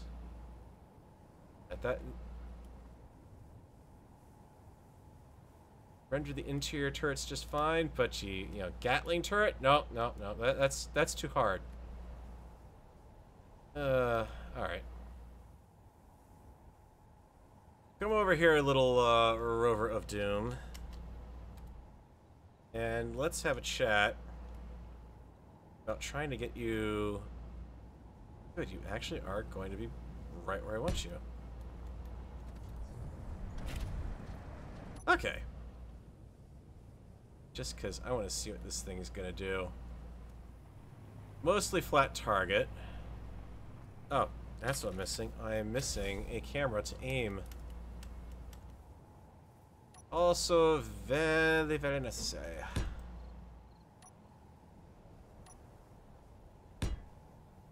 Wonkiest perched camera ever. And...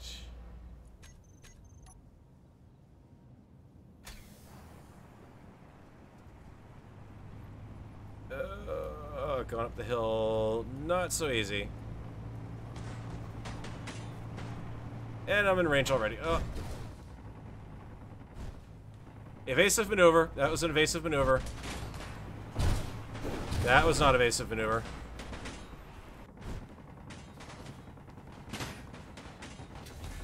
Yep.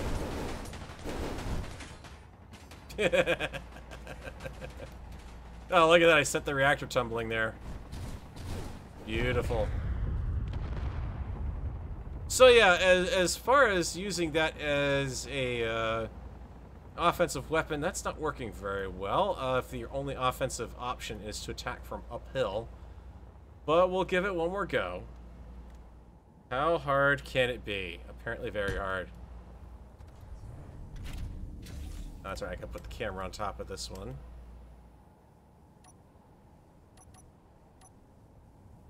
Vertical rotor as well as a horizontal. Well, yeah, I mean, if I really wanted to get fancy and turn this thing into a properly aimed field piece, that's what I would do.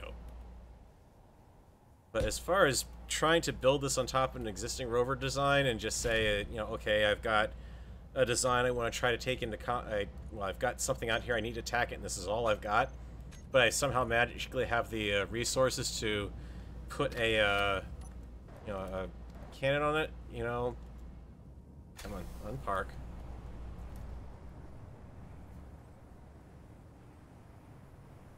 I swear the noises I'm hearing from it are almost tank-like as well.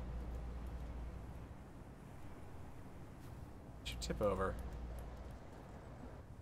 Come on. It's beautiful. Let's zoom in here and see if I'm actually going to hit it. Fire in the hole!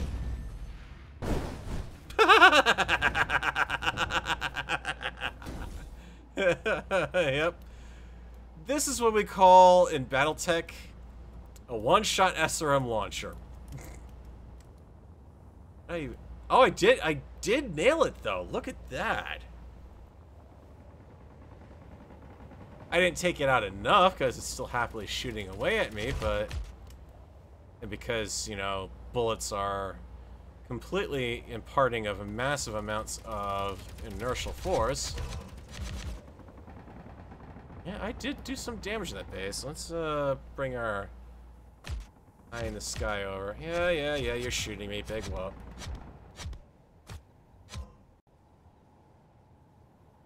That was a very glancing, kind of a come on, game, slow the camera down. It's kind of a glancing blow. Kind of came in there, must have hit another battery. Maybe, actually, no, it doesn't look like there's a battery there, but did a modest amount of damage. I mean, all things considered.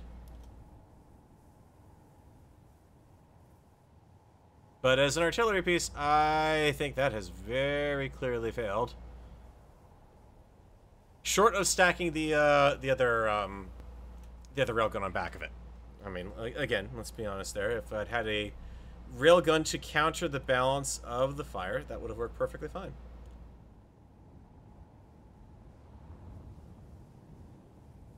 Deployable landing gear. Oh, yep, that's a good point. There is absolutely no reason why... Wow, that really did a number on itself and it flipped too. That really, definitely is a one-shot weapon. Landing gear, certainly a plausible option. Well, plausible to a point. I mean, you can't exactly put them on pistons or rotors and have them rotate into place very easily, because landing gear still get a little wonky when you do that.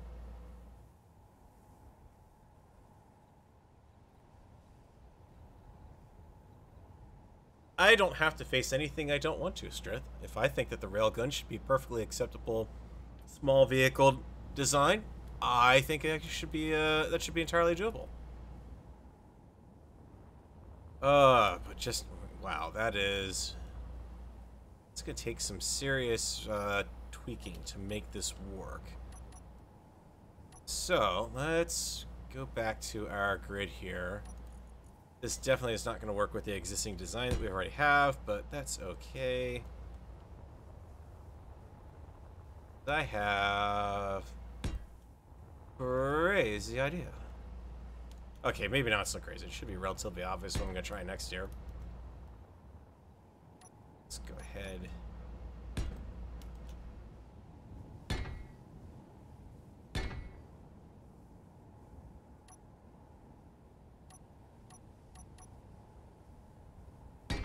Place.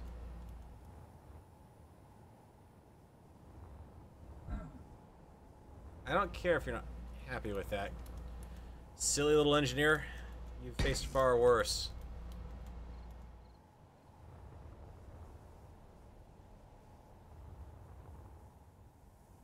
Because if... I kind of expected that. I mean, what's the one thing that you inevitably do with a vehicle is you go large. There we go. That'll hold you.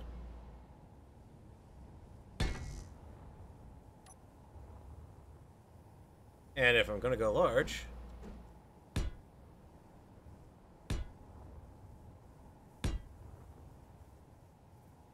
I am just completely eyeballing these here. I'm not actually counting once.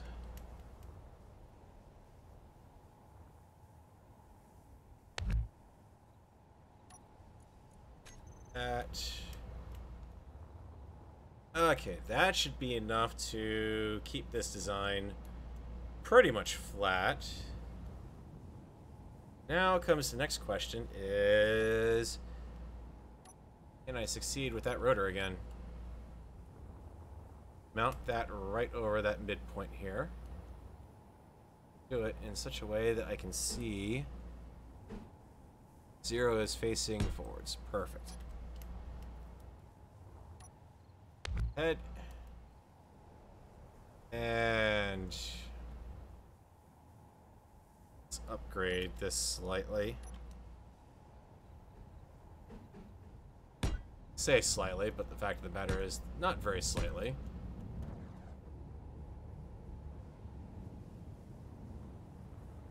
Just very back heavy now. That's okay. That's going to be offset in a moment. I try to get this thing on upside down. That's the tricky part. Not upside down with a tilt on it. So let's just go ahead and balance things out a little bit. There, that'll hold stable. Well, that, and if I do...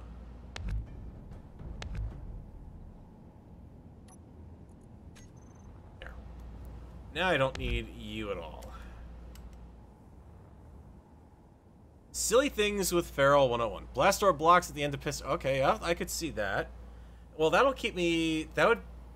Actually, if anything, that's where you break out things like the leveler script. So then that way what you have is really more of a mobile artillery field piece that can level itself off and everything.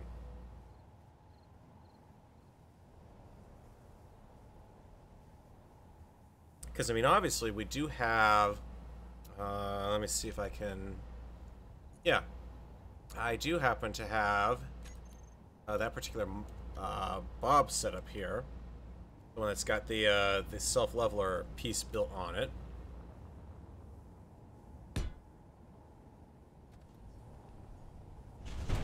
Which I kind of expected to do a little better than that. It's not really hot droppable.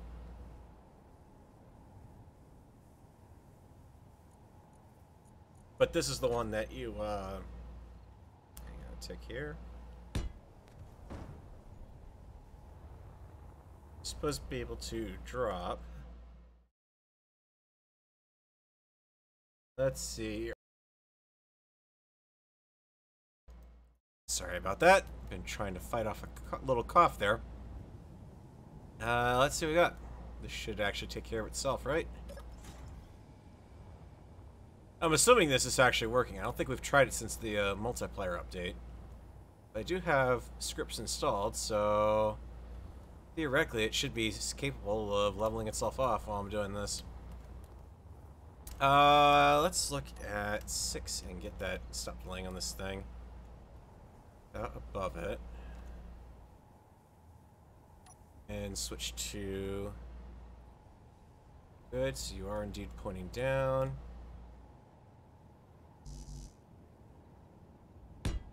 Tad. Nicely.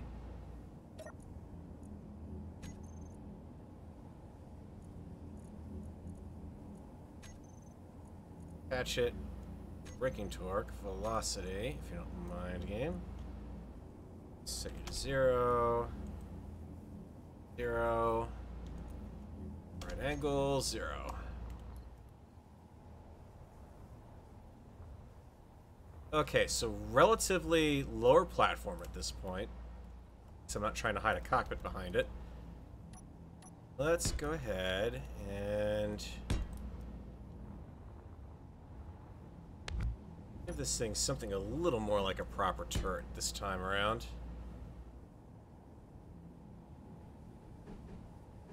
Because let's be honest, if I want it to look the part, to be the part, I need to look the part first, right?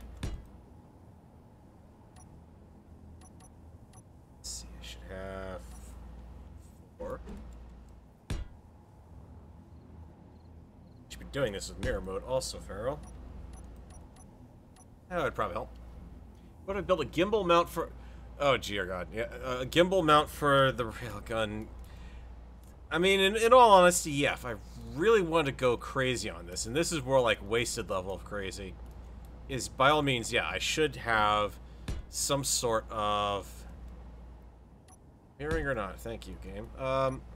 It really should be on a proper mount that you can actually do a gun elevation up and down, so you can pitch the gun like that. And the rotor lets you certainly move it side to side like that, but for the purposes of something that you're just building off the cuff on a world that you want to do something absolutely insane on, like sticking a railgun out in the middle of something and fire it away,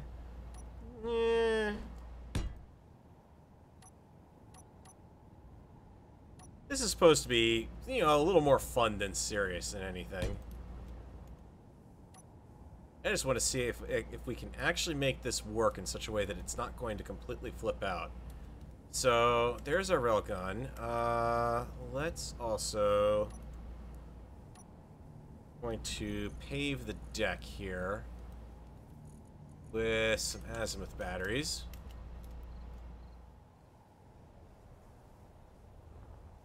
Give us some additional forward weight on it. And some additional power generation. Pave the back end like so. So we've got some extra power, we've got maneuverability, and let's face it, I don't want no stinking camera. I want a front row seat.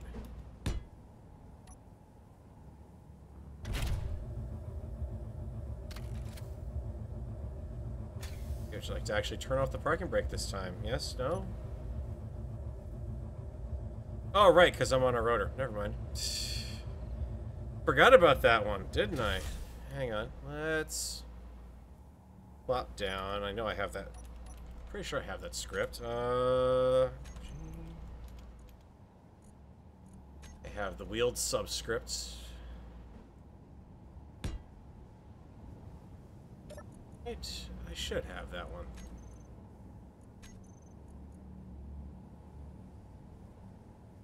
On search. Figure it out. Take forever to get a mod, and then now this apparently.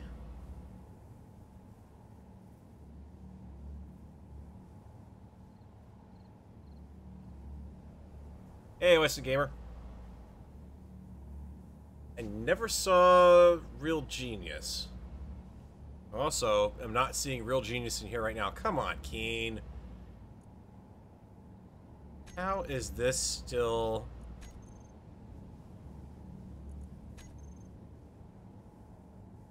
Alright, fine. I can pull up the overlay at the very least, and... I'm thinking of a script that was, yeah, it's whip subgrid wheels. Let's go ahead and pull that in. I did not have one previously. Oh, now when I want to tell it to refresh, you're not going to now let me because I just refreshed it. Or you'll take another 10 years to get it.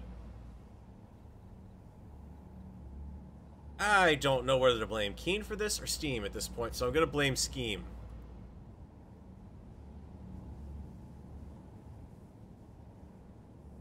We'll also point out right now that even with the AC running in my place, which now has it down running full tilt next to my gaming computer where the air intake is 65 degrees Fahrenheit, which means I'm actually cold in here in the dead of summer. If I read out the temperatures on my system right now, 162 at the GPU, 106 at the system board, and basically topping 100 or 109 to 120 at the CPU. Part of that is probably because the... Oh, great, you've also undone that audio setting for me. Thank you, game. You note the audio is cutting out there because I'm daring to switch over to something else. Now, of course, you come back just when I want to do that. Let's go switch up my motherboard's fan configuration to the next level. Let's go ahead and... Wheels and subgrids, place a cockpit, all subgrids are left the seat unit, choose left wheel, same blah, blah, blah. Let's see if this actually works, because it's not exactly the intended way, shall we say, I believe. I suspect that's really supposed to be more a case of the, no, that's, oh no, actually you are very nice. I was expecting it not to work because it's not kind of really attached the right way on that rotor there. Stopping power is not too bad. It's not actually... It's actually pretty maneuverable there. What I'm going to do is also...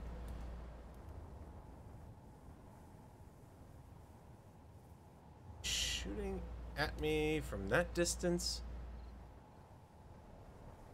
Oh no, it's because the parking brake can't hold the machine. Yes. Alright, let's do a little bit of a cheaty cheat ad here. Because I really do need the zoom function on the camera to see this. Really look wonky as all hell. How to do things in a screwed up manner in Space Engineer. Step 1. Expect this to actually work. That should be perfectly valid. I can...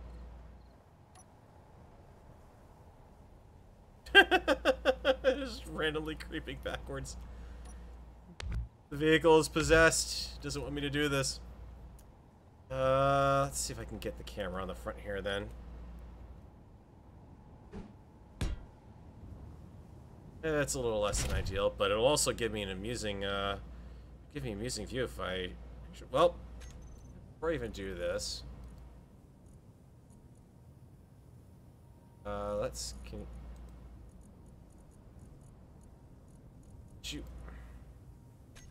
Wow, you are really being wonky today, aren't you? Thank you, game. Alright, large ship railgun parked. Let's grab a copy of that first.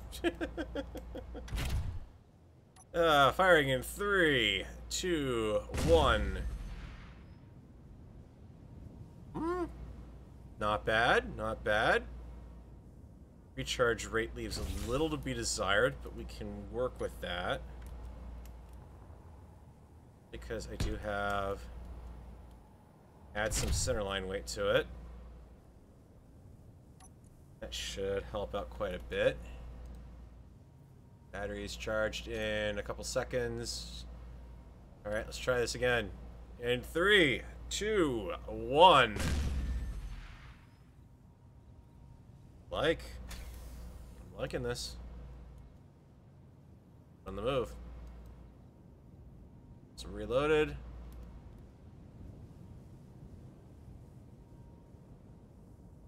Too close there. Camera view. make sure I have this aimed properly. Oh, that's a wonky noise coming out of these wheels right now.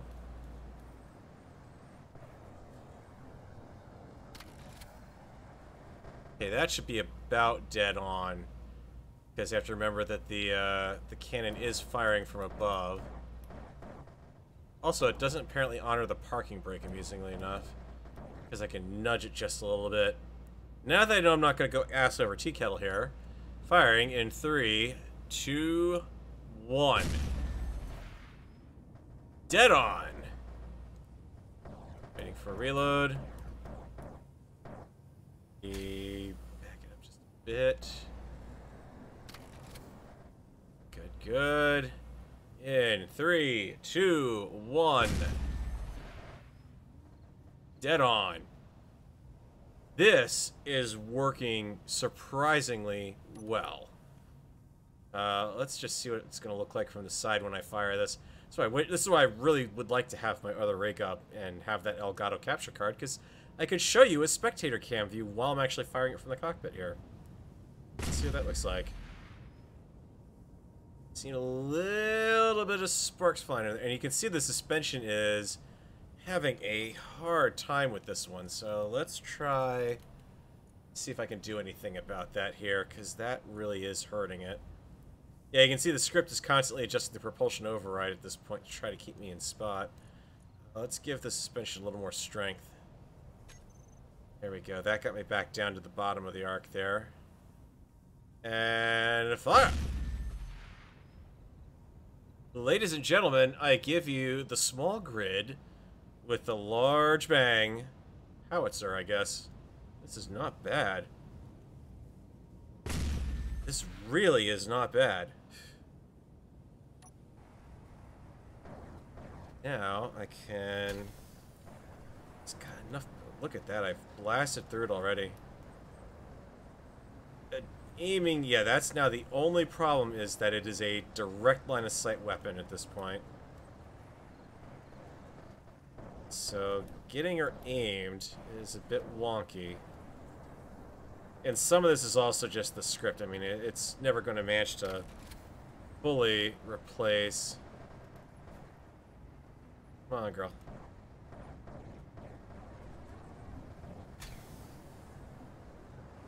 No. Yeah. That's a different problem. Alright, let's try for that. Hey, antenna's gone.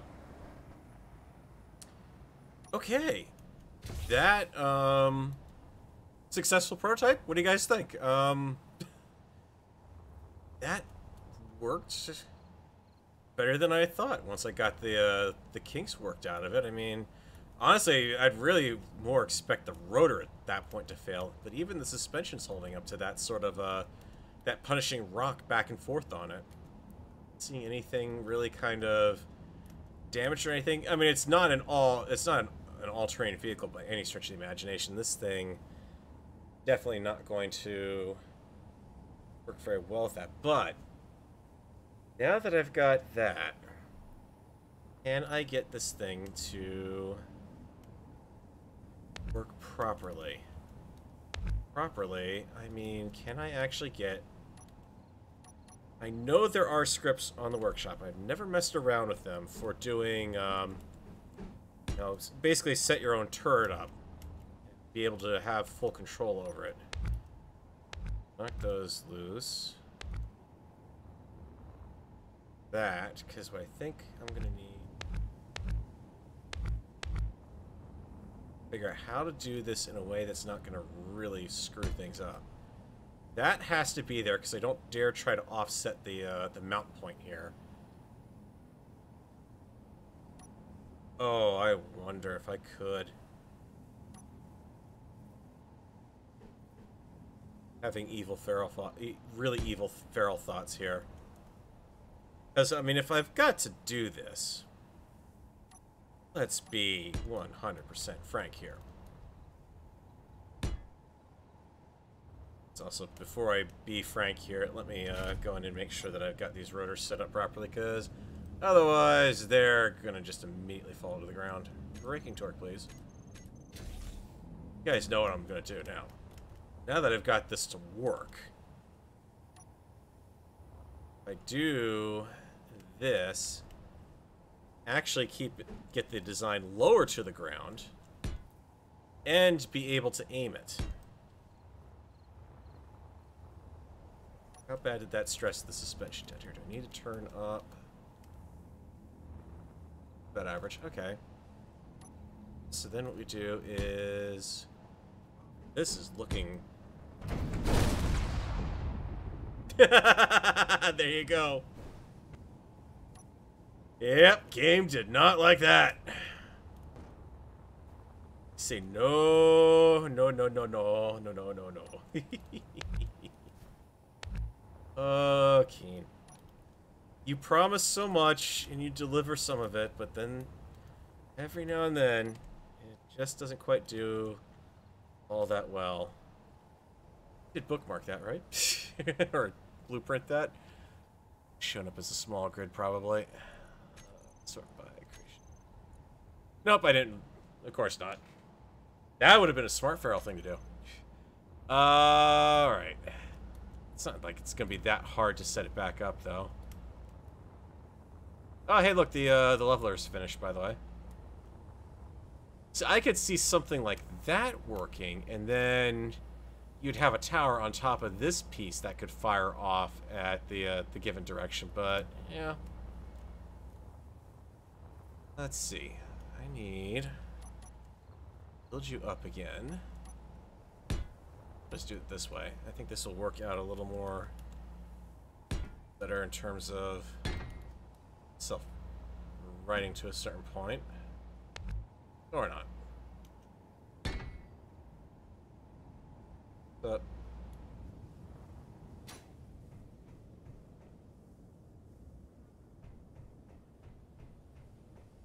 hang on, guys. I've created the Leaning Tower of Pisa.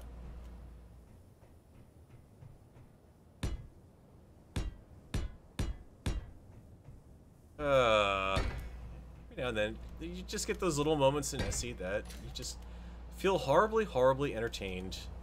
And you know you really shouldn't be, because the game should be better than that, but at the same time, you're horribly, horribly entertained. Okay. Set back up here. Oh, good, I get to see a color other than red when mirroring something. Thank you, game. Actually, set that so I can... Thank you.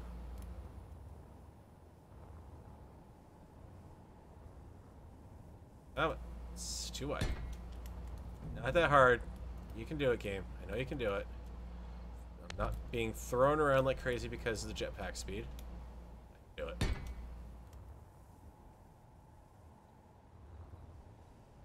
Alright.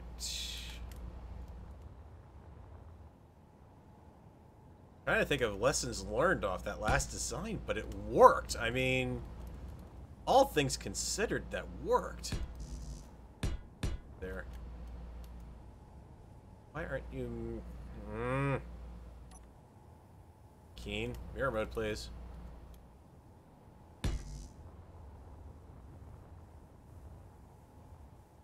This is so ridiculously impractical. It would just be so much easier to just build this off a large grid directly, but... And yeah, I'm absolutely with you there, Big Ol' Bear. I mean, it just screams that it should be a large grid, but where's the fun in making it a large grid?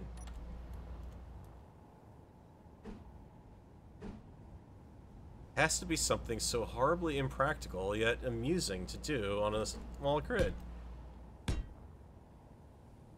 Oh, it didn't need to change orientation there, game. Didn't go off the block that long. No, you moved somewhere else. Clearly, even though this is a completely different grid, you must put it in that spot. It's the only thing that makes sense to Space Engineer's logic.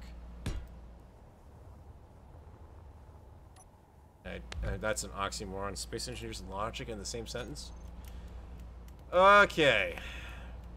Same setup. Center point of the craft. About here. Exact same setup, but as close as I can get it. gonna get this one designed. 0 facing forward. I think actually what I'm gonna do is see if I can do this. Put that there. You don't need that there. Why are you putting random blocks in random places, game? Let's torque up the rotor and get some power on board. Make sure that you are set to 0 and 0 and full braking torque.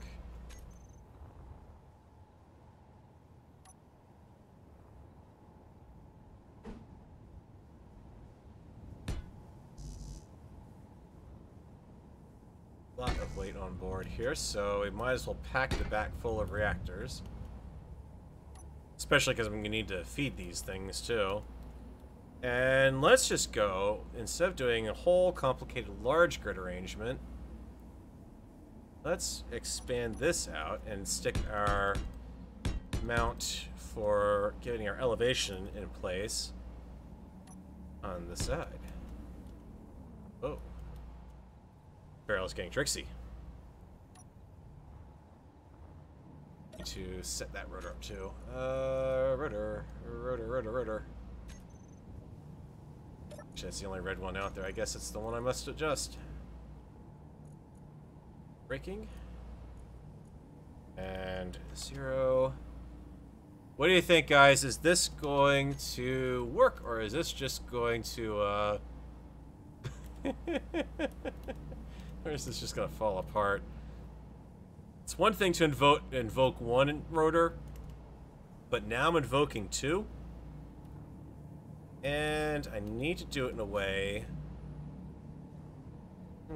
this is tricky, actually. This is gonna be a fun design to actually build out, because I need to remove that. Now I've got the added problem of doing that, so...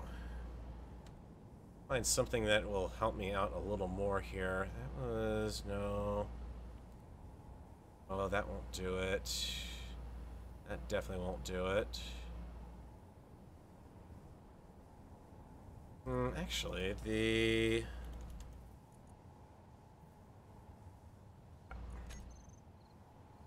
should be able to hold yourself in an atmosphere. Can't do anything. I might as well do it in style, right?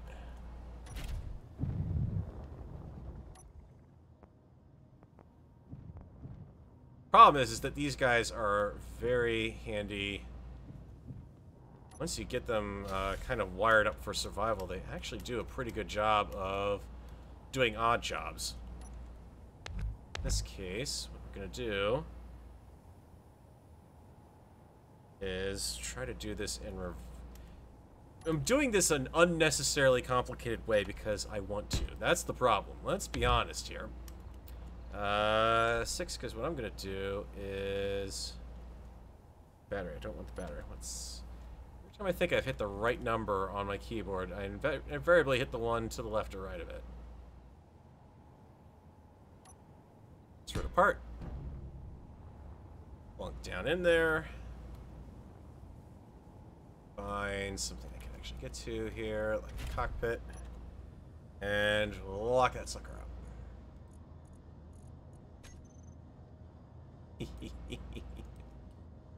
It's just ridiculous that I'm doing this, but you know, it works. Torque. Angle 0.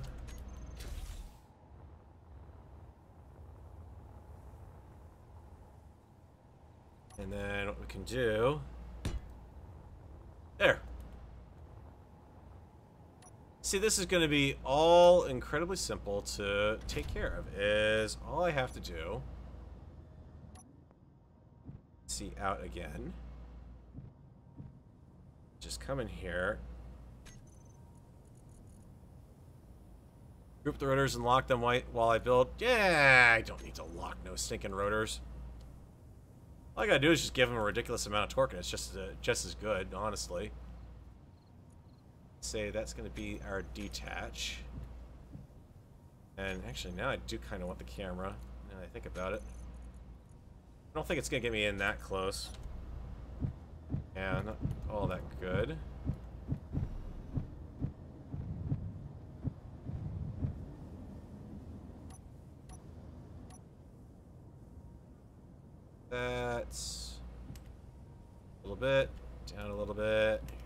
right. You're all right.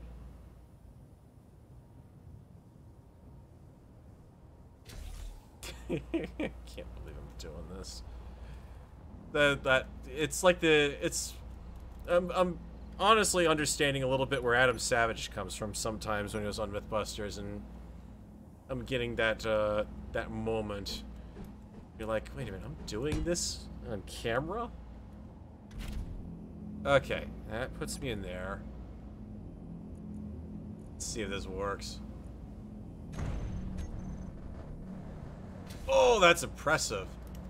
Good job, Keen, there. Look at the physics going on here. Okay, let's just this should be fun. What happens when I detach over here? Ah, bounced back to normal. Not a problem. Okay. There we go.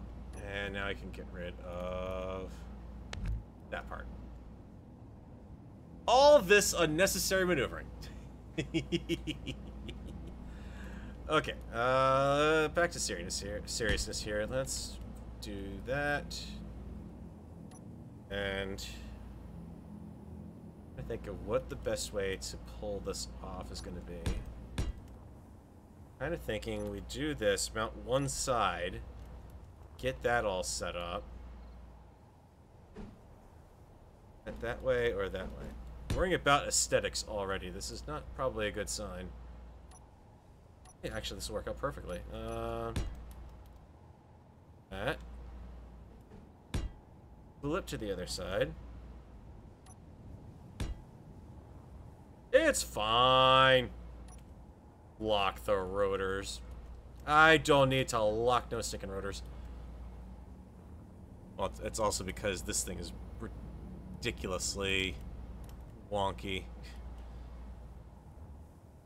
All that weight there, I don't have much weight up front, and I'm worried about that a little bit, so same as before, give me some optional deck plating here. Managed to remove a wheel somehow, that's even better. Sure, that'll just go right back on. Not. Out of there. Right of there. One slight little pixel off, and it's hard to even... You know, you have to keep in mind, you're seeing this at 1080. I'm running this at 4K right now, so... let's go ahead and get my suspensions taken care of again. Look at that bounce and wobble.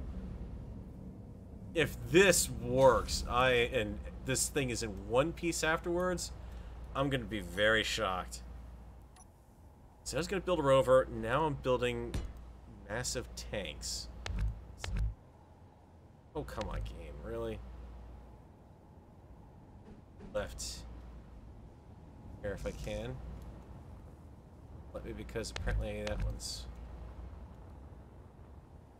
too hard to figure out that I want to get something and do it on both sides of the ship, apparently. Okay. Set those.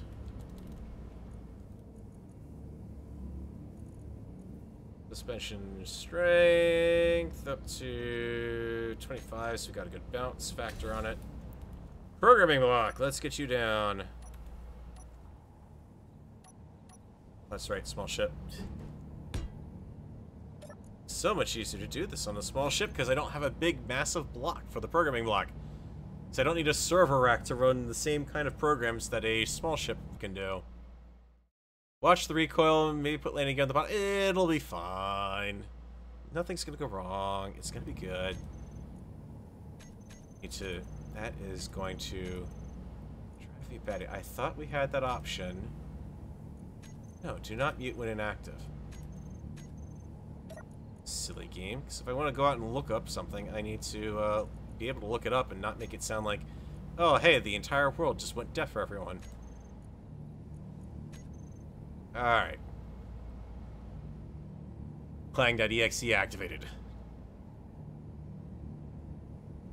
Your vehicle is illegally parked. You have 20 seconds to destroy it. Alright guys, give me a hand here on this one. What is the script that I should be pulling in for that? Because this guy said whip smart, if I remember right. I mean, not that I'm surprised that it is a whip script, but... Is there anything he hasn't done for a script now at this point? Because, really... that... There it is, the mouse aim turret. Okay. And... At least you can add in scripts and not have to reload the entire game like you do with mods. It'd be nice if they could actually figure out a way to pull that off, to be able to pull in a mod on demand. Why not mirror the rotors that connect the railguns rather than using a single elevation motor? Because, honestly, when I try to do rotor mirroring, or anything that involves a subgrid attaching to, in one spot to two to two spots on the same main grid, it doesn't work out very well. I tried to do that with, let me find it here. The ground crawler. You guys have seen this one in a couple of videos by now. This was the walkable ship Engineer Wars challenge that I did offline. And the problem with this one is what I wanted to do was actually have a grid that kind of went around everything, so you had a central crew cabin that was gyroscopically kept level, basically, and, well, actually you couldn't with that design because you couldn't put gyros on it, but I just kind of envisioned some sort of cage going around things, like on the outside here, keep these wheels sort of protected, and have a secondary outer arm assembly holding them together. So that way it'd give it a little bit of extra rigidity, and it didn't work out very well. But, I mean, for what it is, that actually doesn't work that bad, it just can't go very quickly. Unlike this thing, which, it is a lot of weight to put on that arm. I mean, don't get me wrong, I'm a little leery of that. In fact, let's do that to get rid of a little extra weight off that. Actually, the nice thing about this is that camera is going to fit beautifully right there. We can do that. We've got extra power generation on board to a point. I mean, it is small grid power generation, so I am probably going to see this thing shut down just like it did last time, or in the initial testing here, because this is nowhere near not powerful enough, but I don't want to strap a giant reactor to that thing. By now, Keen should realize that I actually have that script. And... well, same turret rotor script. Alright, name of elevation, name of azimuth, horizontal rotor. Okay, so elevation up, down, azimuth, left and right. Elevation rotors. Cancel out, stabilize, yes, we want to keep those, so... just a name tag. Okay, I can live with that. And the tag of turret groups be in that. Okay, let's see. I've never actually used this script before, so... I do like his lines about no touchy anything below here, but you know, I hate to say it, I actually do, from time to time, I actually try to go on. I can script a little bit. Just have managed to cobble together some stuff, but... compilation successful. Let's go ahead and deal with... so these are going to be... March. And this is... that's the off-grid, so that's going to be elevation. And this is going to be the azimuth. And because I'm seeing that wonky thing, giving it as much as I dare here, let's actually bring back the rotor displacement a little bit. Because I kind of want it not to be... oh, come on, you're doing this... yeah. You put a 4.3 value, but then you make it a measurement in meters for the rotor displacement. Really, Keen?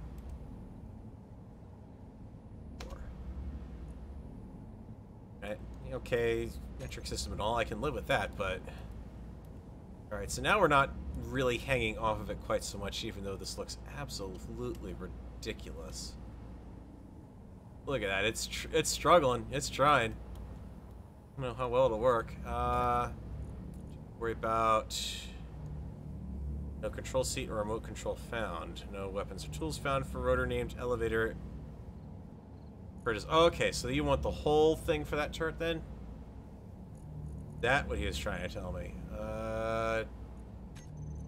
Guessing so. So find Mart. Because it's over here already. Uncheck those. Actually, just delete the group. Find my railgun. I'm probably setting this up completely wrong, so my apologies to everyone who are probably screaming at me right now. Oh, azimuth rotor turret is offline. Okay, fine. I will give you also the rotors and the... Actually, if I'm gonna do this...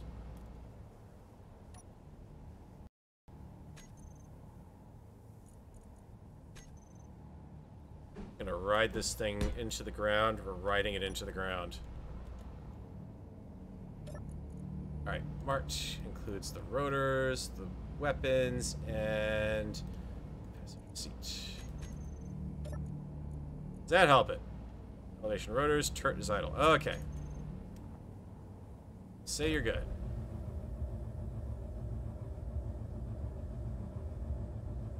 Oh boy.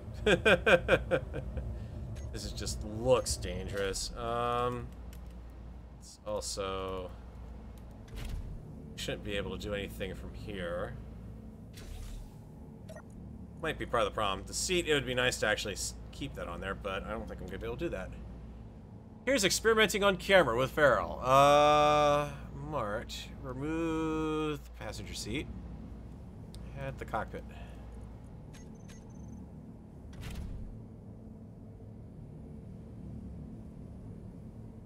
Oh, it's trying. It wants... I can see it bouncing around and trying to work with that, but I don't think it's working that well. Oh, that's just...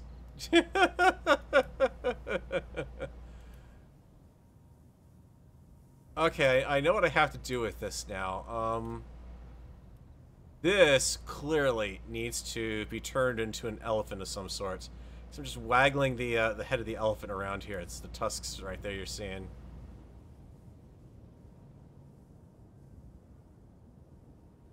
Okay, it's going to be incredibly wonky right now because of the, whatchamacallit. The fact that all the wheels are set to steer, which they really shouldn't be, but... I mean, all things considered... It's wrong.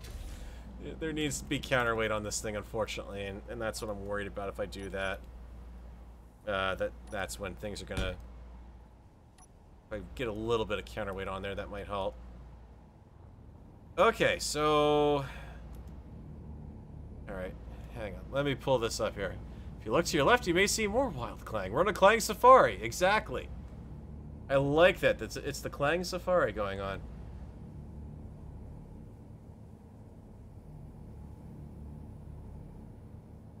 Let's see if I can find out something here, because I'm sure I'm not setting up something right here. I mean, granted, it's a lot of weight. Split piston group to use. Okay, so it can actually benefit from a gyro. Alright, let's do that then. Just because I think that'll be a lot better off if I do that. Gyro. Save. Okay.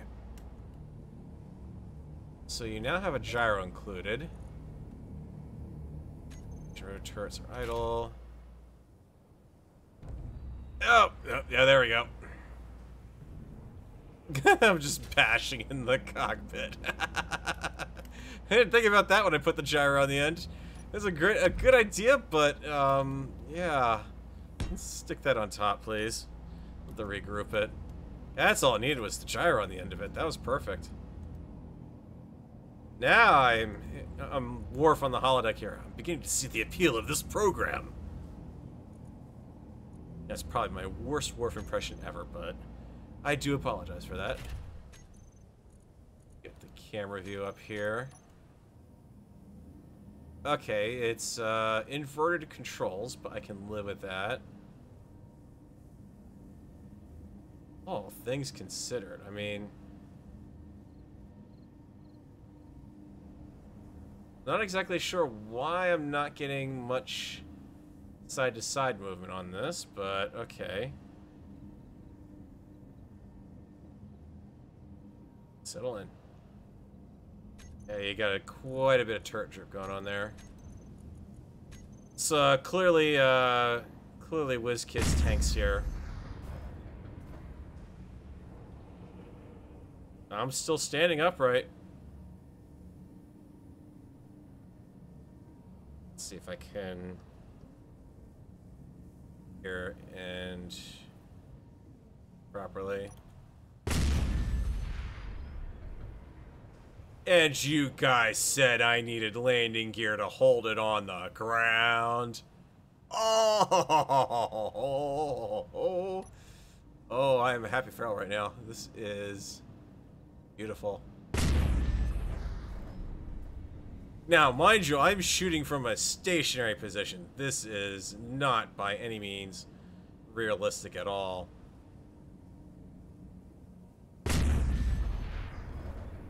Yeah, she's got a little bit when she fires. That recoil does kind of throw off the aim quite a bit. Let's take the challenge here. Try to fire it while moving. At a very sedate speed, I'm sure, because... Come on. Fire it back.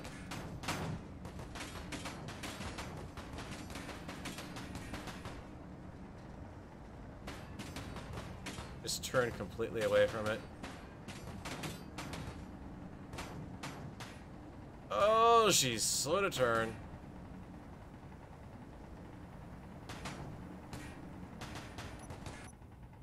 Who's this? Here, come on.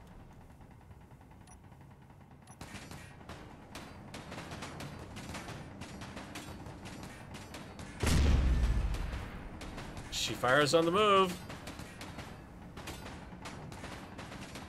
Don't know what is actually firing here.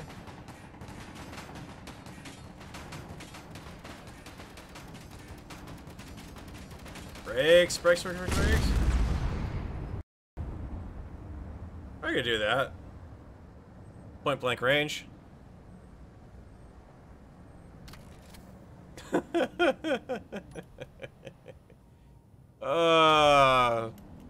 No, I'm notorious for not blueprinting before I try something out, and it has bitten me more than a few times, but let's be...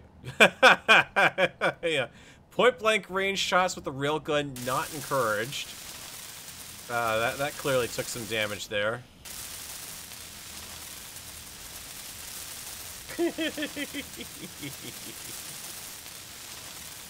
Oh, but that was so good. That worked so surprisingly well. Up to a point. If you see out the corner of the screen here, over by the turret here, I probably should consider swapping this out for heavy armor. Or like you guys said, go with some very basic shields, which I could do. I mean, the downside is it's not gonna work. No, I definitely can't do larges on that. That's gonna be ridiculous. It's not going to work out very well from the standpoint of trying to put a large grid shield protector on here, but small grid, yeah, that should be more than enough there. I'm guessing I'm getting interference off of that block trying to turn down, possibly that one. We'll take that out and see if that helps the turret issue there.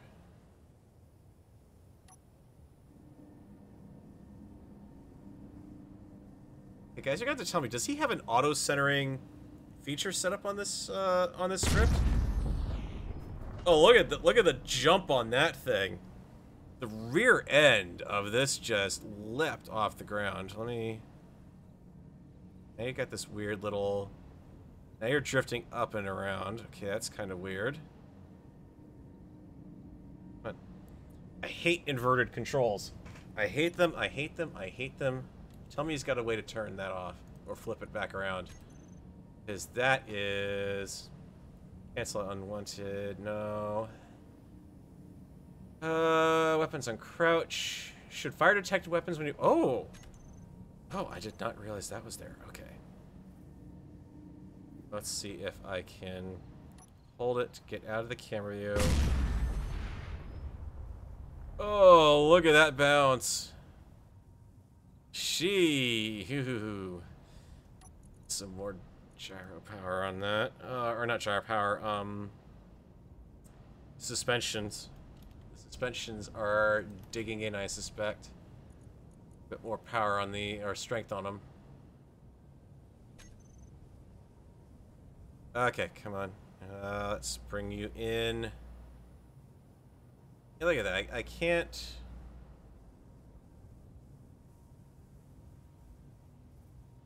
Okay, granted, there I'm definitely hitting some blocks, but...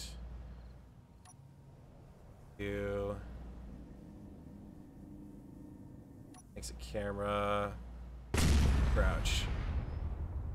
Look at the jump I'm getting off of that. That's almost like hitting the X button at that point. Oh, I love this. Yeah, I knew I was not going to get an aim shot on that. Okay. That's not too bad. That's downright scary. I should have at least a little bit of basic shield power. Not quite as much as a thug, but just slightly under. If I got 2 more shield generators on this thing, that would take care of that. So she'll hold her own there. It's just a single piece of armor block with all this crap crammed on it, and unlock the brakes when firing. Yeah, oh, she'll definitely roll backwards if I do that. So let's see what happens here. Brakes are off. And firing. Kicked myself out of the camera at that point. Let's see if I... Okay, here's the other thing I want to address while I'm looking at this. Actually, I need to put an antenna on here if I'm going to do that. Because I need to see where all this stuff is at the moment. Need to know what wheel is what, because that's the downside of when you do mirrored mode, is what is what here, because you can see it's identifying everything I placed is left and right. So Keen is decidedly not fix it, so at least automatically mirrors stuff properly to the different wheel type, but showing on. I gotta try to figure out which wheel is which. So, and of course now it's grouping all the signals on me too, so that's making things even easier to find out. Let's see, so we got lefts, both lefts, 5, 6, 7, 8 right. Both lefts, and 5, 6, 7, 8 right. Turn off your steering, please.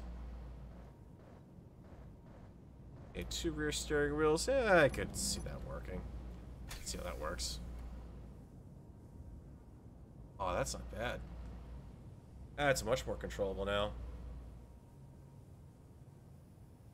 Till I do something like that. Oh my god, this thing... That's beautiful. Who needs the X key anymore? Oh, hang on. I know what I need to do here. Park it up.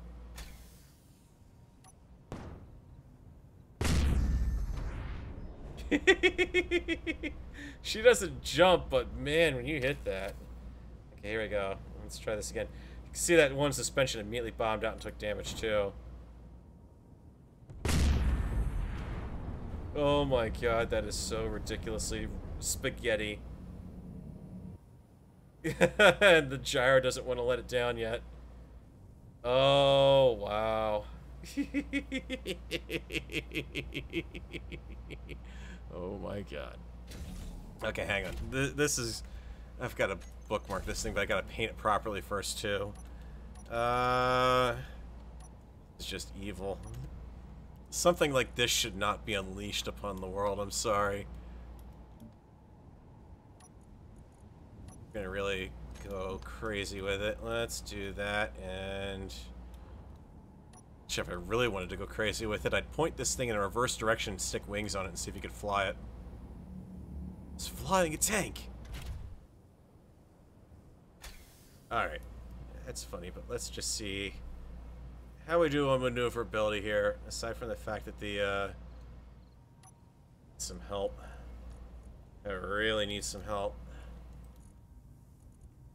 You most definitely need so much power as changing the speed limit so you can get better speed, a little more friction, which is probably the wrong call.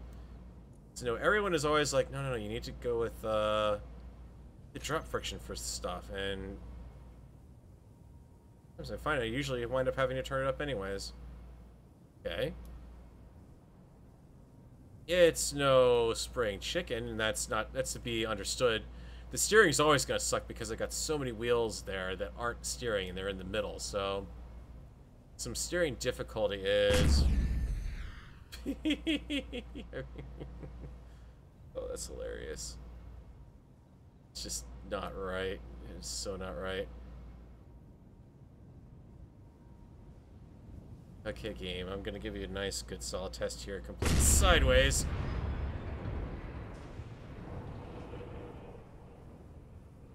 It sounded like much clang was going on there, but it survived. And it's definitely getting up there now. Alright, let's see how... the ground pounder's still going there. Let's see if I want to do... Oh no, there's a tree right ahead of us. What should I do? Stop! Yep, doesn't work quite so well as an emergency stopping mechanism. That I can confirm now. Oh, there it goes, that tree.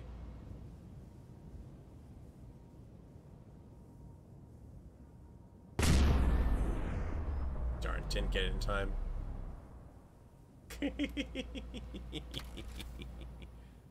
This is too good. Okay, guys. Yeah, actually, I can certainly test the gun on the trees, cause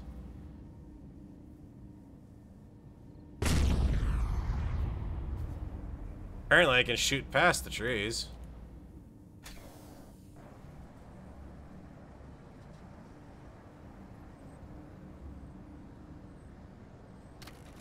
Alright, let's see what happens when we engage. Huh. Well, that's an interesting thing to learn about. Trees are impervious to railgun ammo. Watch, I got dead center mass shot here. And that tree, no shits were given. Nope, the only way to deal with Mr. Tree is to get direct.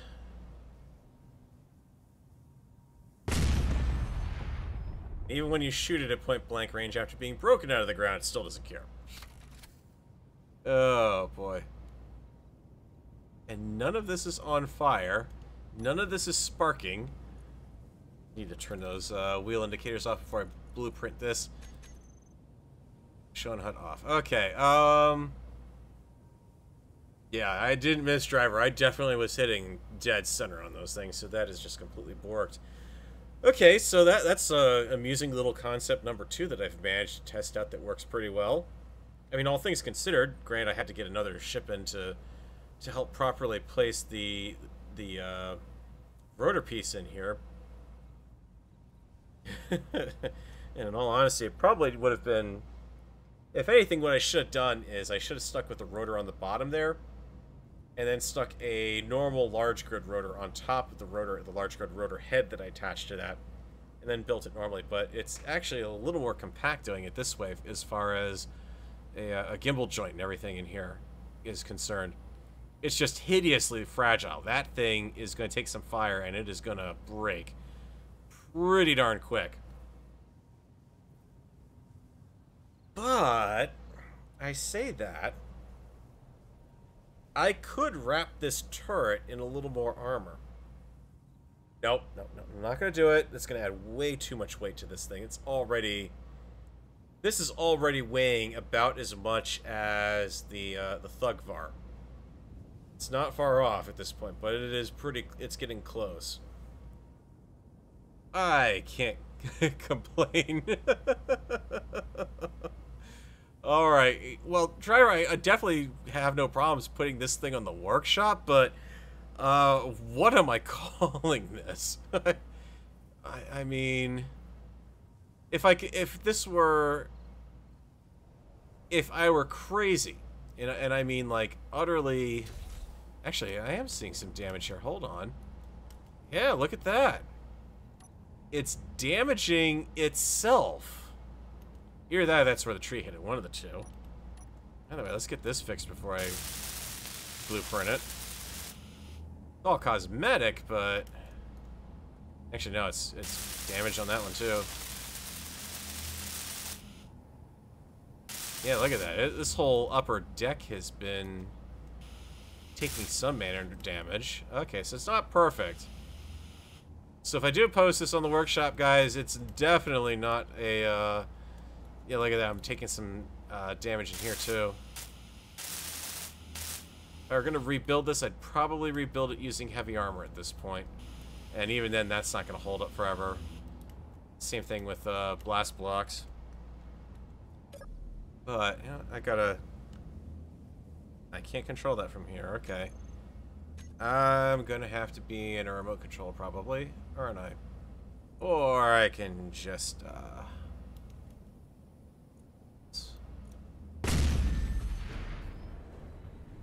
I mean, that is not far off the mark. It is a bear to get in the right spot, but once you get in the right spot and you dial that in, you are good. Actually, how bad's the battery back here? Oh, that's holding up. And we haven't touched the shield gens. And if anything, the shield gen should give it a little bit of extra damage, damage protection. Let's see what we got. The Ludocranon. That's got some possibility there. Let's make a large ship with interior. Make it. Oh god, to make this thing flying. That's the problem with making it flying is I would certainly need to attach large grid reactors to it. Because these railguns suck up so much power that's what's going to happen is if I try to do this in survival, this would just plummet to the ground like a stone. There would not be much of a ship left. And to lift this much weight, I mean... Because we do have the... Got modular thrusters. Let's... Well, hang on. Before I do it, let's get this thing properly taken care of first before I start going around doing stuff to it. You know what? No one else says anything, so... The Ludocranon it is. Save that sucker. Bookmark. And now, let's try... Wondering if I could... No, I'm not going to do this. I'm not going to do this. I know from experience that putting anything regarding thrusters on stuff like pistons is usually a bad idea. And she's already taking off. Crap. Okay, we got that side dealt with.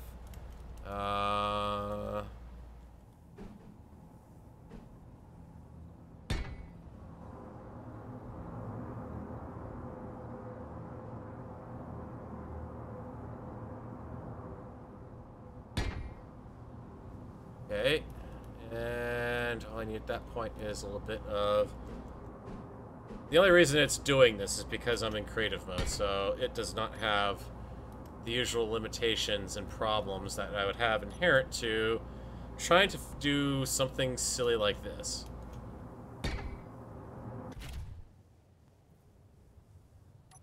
This is There's no way this can end well. I do want to keep trying. I think the problem is I'm getting interference off of the, yeah, because I try to thrust up and it plummets into the ground, oddly enough. So I definitely think there's some interference going on here.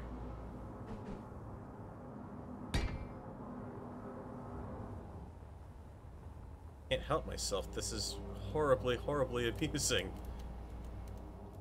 Let's try... I get along. Give me a nice little curtain there. There we go. Uh-oh. She can't hold it. She can't hold it. Oh, that's a, there's another problem. Tilt forward, tilt forward. In order to fly down, you press the crouch button. So I can't really land now. This is a little bit of a problem, a little bit of a challenge. Basically have to land by trying to thrust backwards, but not over to it. Like that. Oh.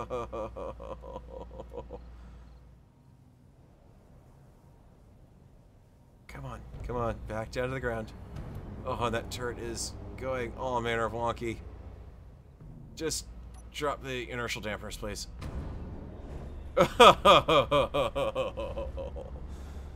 Okay, and only gyro on cannon. Yeah.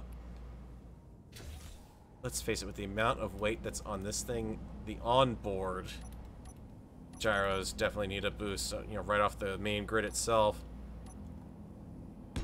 Because that is some nastiness going on there.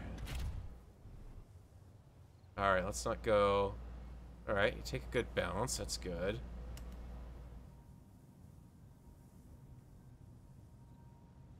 Actually, this is going to be kind of interesting, because... the, craft is going to do a better job of kind of staying within range of the turrets here.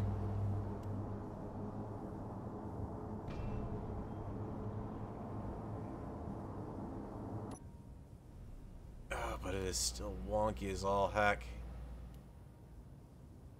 I mean, really the problem is what I need to do when I'm doing this is actually turn off the programming block. Oh yeah, that gyro on board on there definitely needs to be turned off, because that's just going to completely stop me.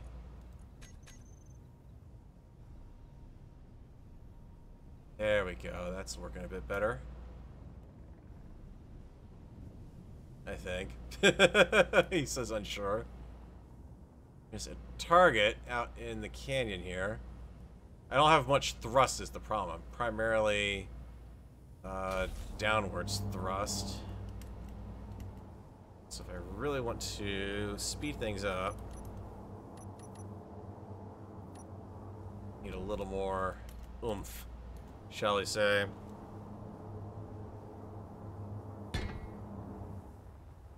And this is how you get into accident reports where you're going to have to say it's going to take more than that little box to explain what happened.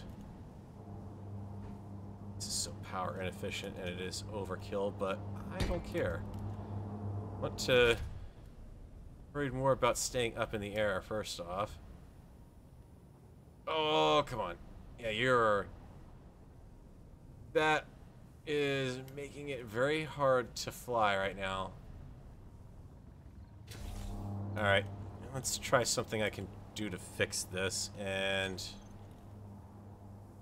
is smack some wings on it. All the wings, get them to me right now.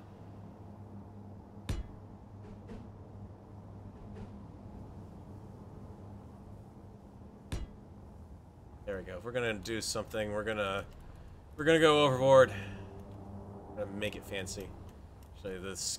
No, I'm not putting wings on that. I know that's a death sentence if I try that. Fun game. Headshot.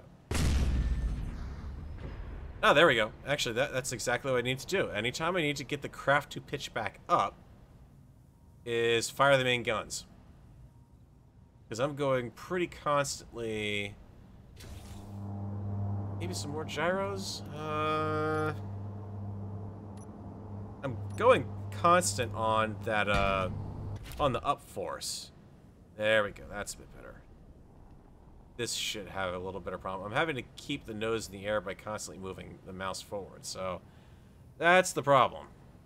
There's no way this thing is going to fly on those wings. This ship will make for a hilarious and impressive obituary. In lieu of donations, Farrell has asked that, for the love of God, please don't try this at home.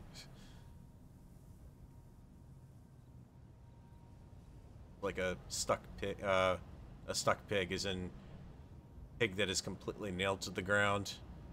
The mass of 0.4, no wait, 0.5. Let's see if I can help it out with a little bit of...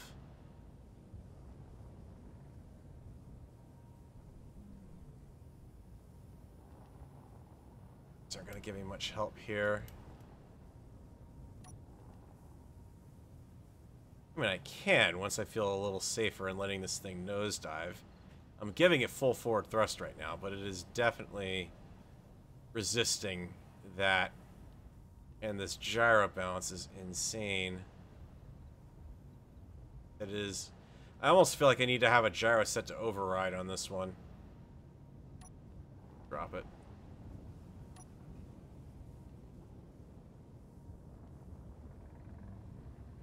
Or do it this way. Because I've got so much gaining altitude by thrusting this way.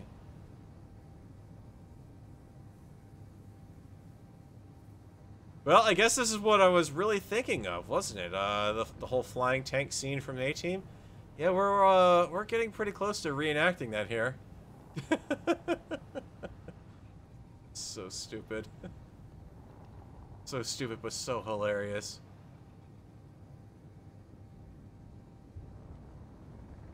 I guess I am going for the Darwin Awards here, because, yeah, here we go. I'm holding a tank.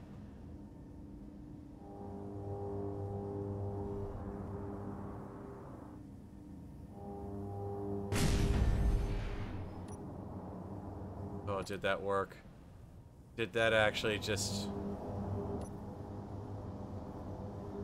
I'm not looking at that base anymore. That's the one problem.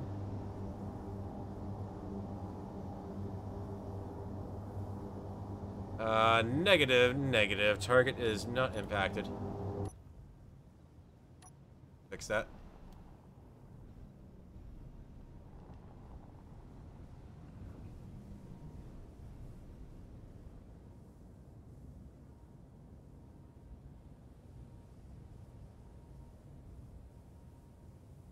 Somehow this thing feels like it's holding itself up. I know the altitude is dropping, but...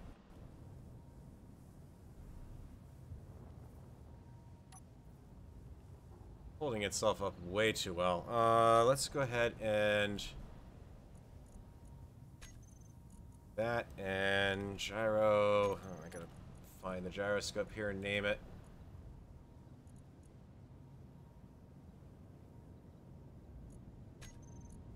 And...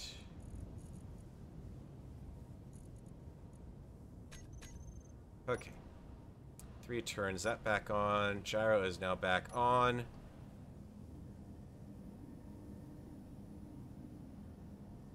I did hit it. I did knock a hole in there.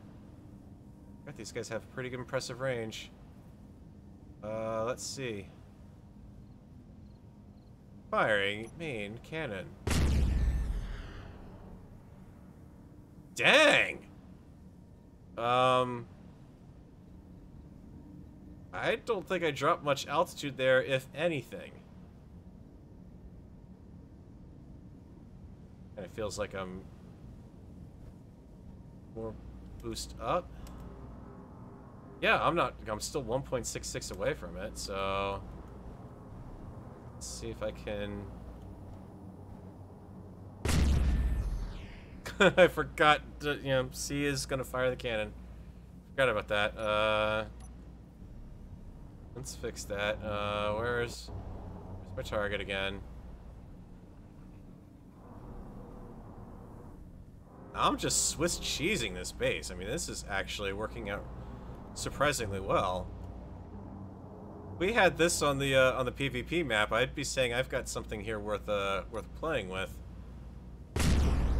Oh, shit, didn't mean to. I have to click out of you, correct the position where I'm at with the gyros I've got, or with the camera I've got. So that way when I re-enable the camera, it's in the relatively right firing position. Then I can just do... Didn't hit the antenna. Missed it by just a little bit, and I have dropped a little bit on altitude. Only by about 300 feet. Or 300 meters.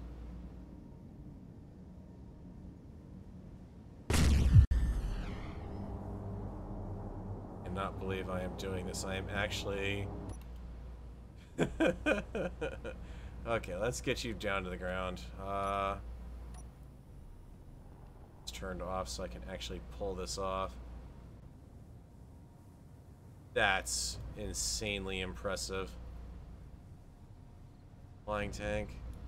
I mean, mind you, this is nowhere near...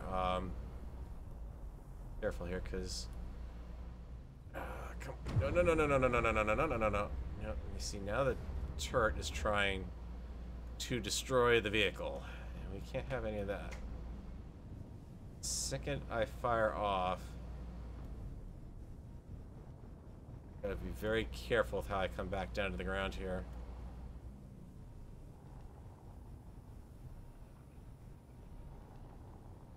I mean, really, I actually do need that gyro on to try to... Or not.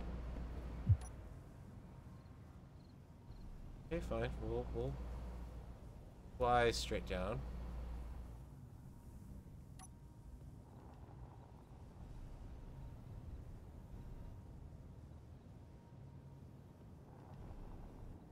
Like I'm dropping much here. Damps are off. Able to actually... I might be able to just guide this one into a landing without needing my damps. Because the bottom thrust on this is ungodly right now.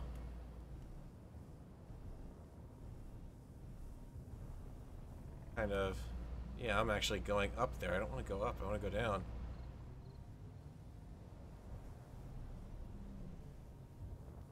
Look at that. I think... Level you out.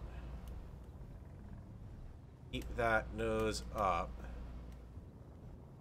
I can probably just guide this one into a safe landing on my own. How about that for showing off a damperless landing?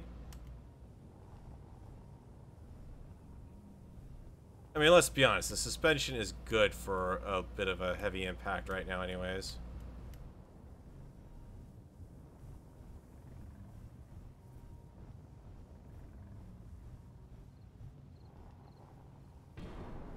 Okay, a little bit of bounce on that that back end there, but she's down intact. Turn you on, and had to be careful with this. I need to find all the downwards thrusters, group them up. Now what we're going to do actually is turn the down thrusters... Do I want the ups? Up thrusters, do I have a lot more? There's over 100 thrusters on this design, so this is definitely ridiculous. Alright, we'll just put both groups on the bar. There, we got the right one. So that's that one, so... Okay, good. That's what I want. Parking brake is on. I'm not bouncing up anywhere, but this will give me the up thrust to actually brace the vehicle a bit more now.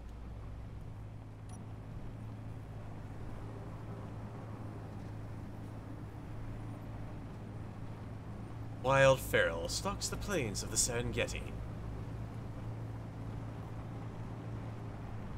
Yeah, it is wonky seeing the, my normal crosshairs there. You are giving me some aiming problems, though. Let's see what we got here. Actually, probably best if I get out of the camera and pay more attention to driving while I get close in, because...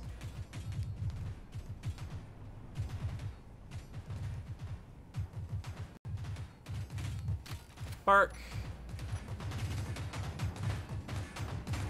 Not good enough.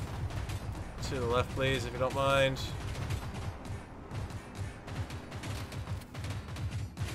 And if I can get a zoom in. Oh, come on, turret.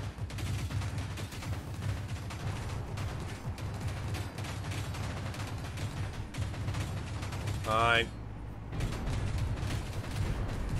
Do this the hard way.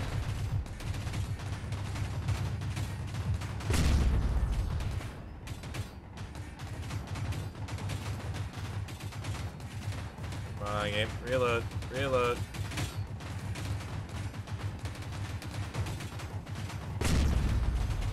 Shields are holding.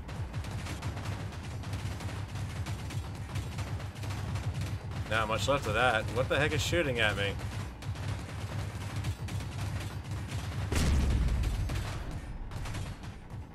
How much more can I possibly shoot out of this space and not have it, It's basically keeping everything in a nice, steady shield level at least, but... Come on, I've blasted your antenna down. What more do you want? Advance!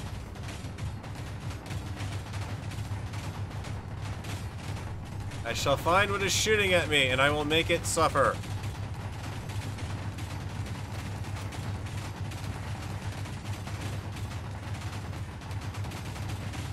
Except my turret will not deflect down to that point for some reason. Yep, that's a recoil there for you. Shields are still holding, barely.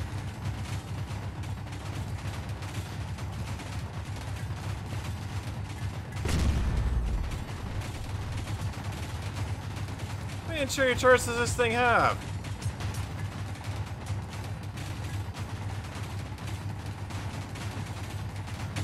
It is very wonky aiming here.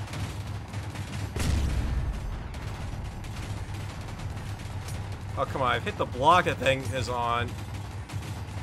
Why is it still shooting?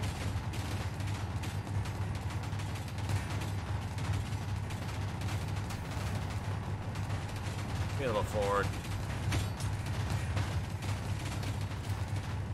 Really, at this point, it's almost still just better off aiming directly here.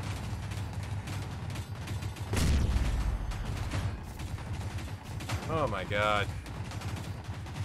What the heck is this turret made out of? Advantium? Oh, it's this one now. Okay.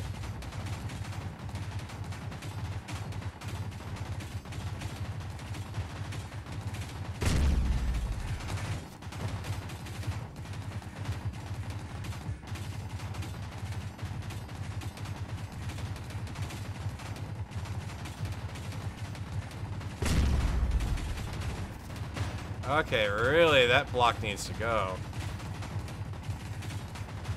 But I think I figured it out. If I just let the turret drift back over naturally, every time I try to fight it... Oh, come on.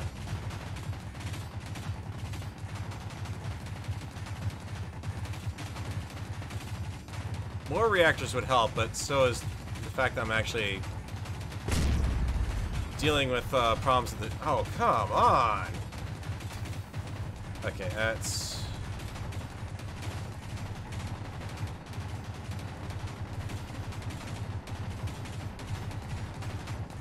Let's get a little more on target, because that drift is really becoming stupidly annoying.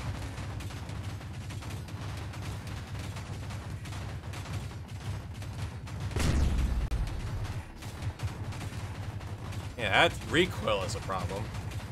So maybe I just need to kind of be targeting further down here, like so. It looks like it's splashing right overhead.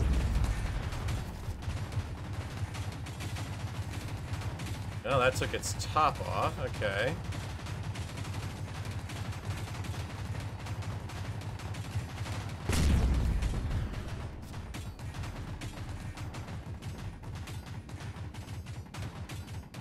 Now what's still shooting at me?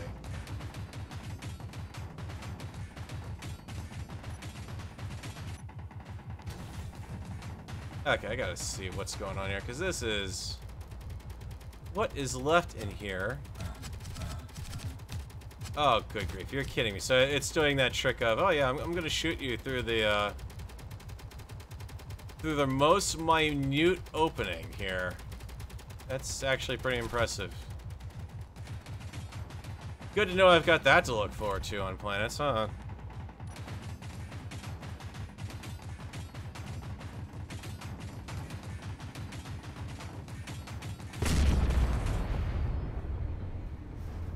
Got it. Put a projector projecting a line of armor blocks to use as a laser to aim. Well, the aiming's not that bad. The problem is the turret has... it's got this... I think what the problem is I'm having is that the programming block for the script... I commented on it when I saw it, and that was the...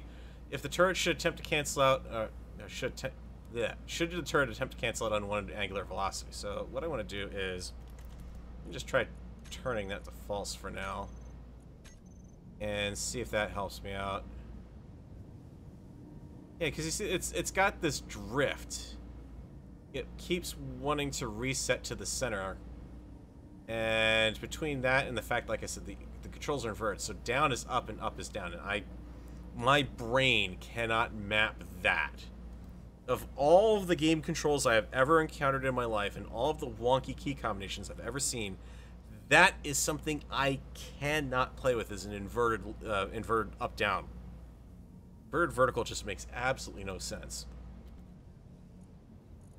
My brain's like, no, I'm pulling down. Yeah, I'm not flying a plane right now. I'm maneuvering a turret, so please let down be down.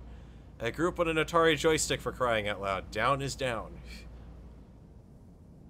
Back before you could change that kind of thing. So, anything... We know that... Cancel unwanted angular velocity. Oh, this is for the azimuth. Okay. The elevation wasn't doing it. Well, azimuth wasn't doing anything. Elevation wasn't helping, so... It should be relative to the cockpit's orientation. So maybe I need to flip that to false. Let's see what that does. Up is down still. Let's toggle that briefly. Nope, same problem. What are you... Someone else... No, well, it could... If I didn't... Check the rotor custom data. Okay. The, let's see what we got here. Custom... Nothing, and... Nothing in the custom data, so... Let me see what he's got in here for... Configurations. Azimuth, name with elevation. Names are alright. I don't have 2 elevation rotors, I just have 1. That was the other thing I could have done, is I could have had them on, cooler camera on each elevation rotor, name for elevation. Yay. Group to support ID tag.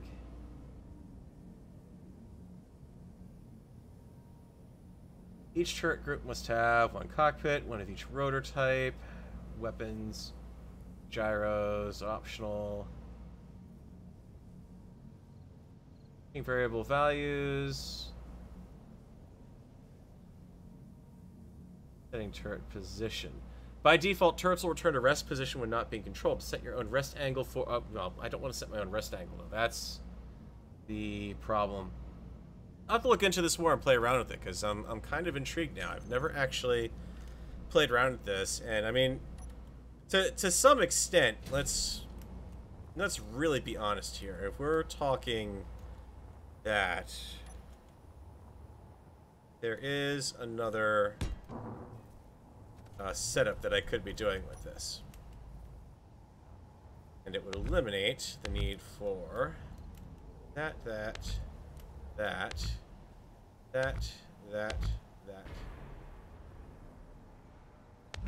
just gave up because the railgun was holding it on. We can get rid of those.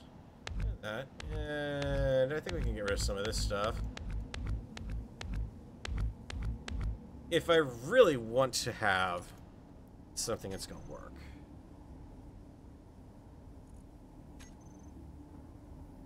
Then let's just be brutally honest.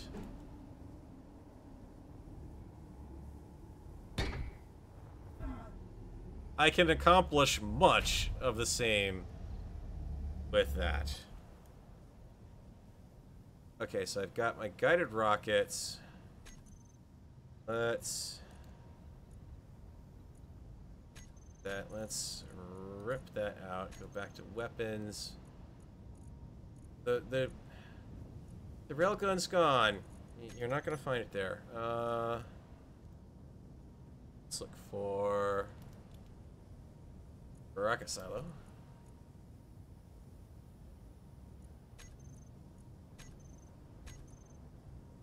That.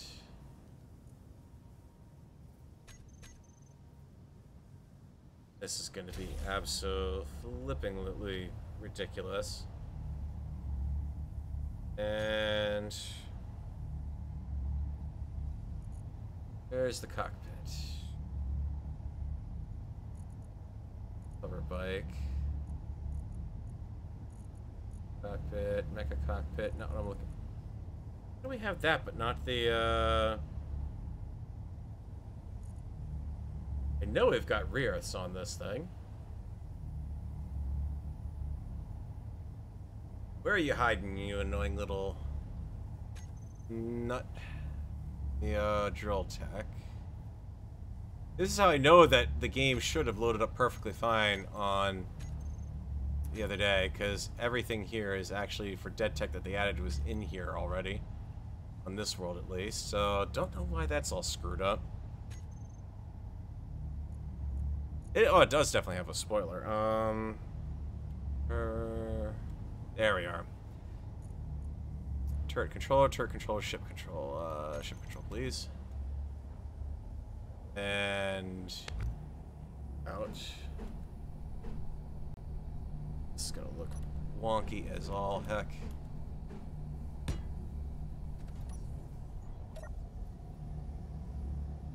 Okay.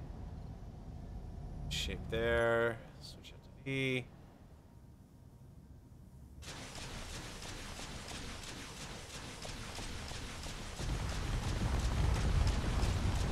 Let's be honest, guys. If we're gonna have fun with this sort of thing.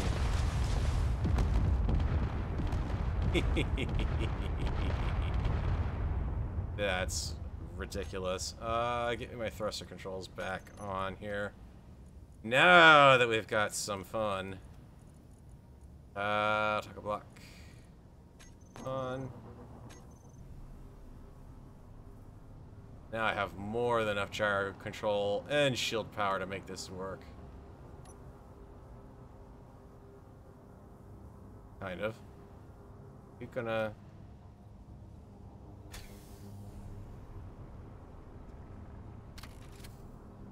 Oh yeah, this is that bug. You put on the, I have to leave the wheels free spinning or else the craft will slow to a halt. Which makes absolutely no sense whatsoever. I believe we have a soft target over here. Mining operations site. I'm pretty sure I can do something with that.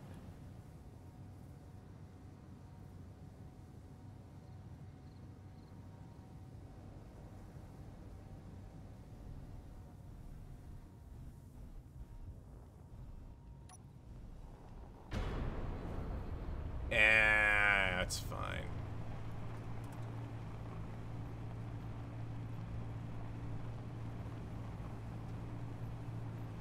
The lovely part about this design is... Oh, what's that? Rough terrain up ahead?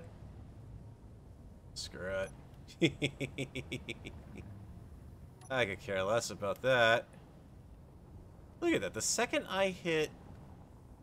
I turn the damps off.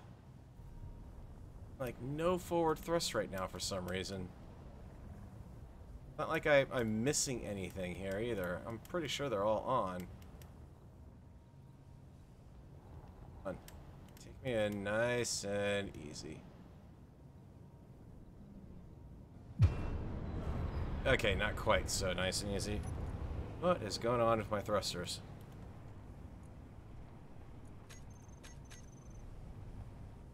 I mean, I'm not running out of power.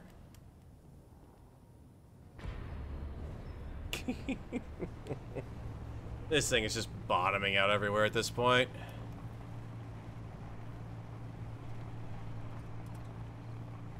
That's right, I'm set up on the completely ludicrous settings for speed.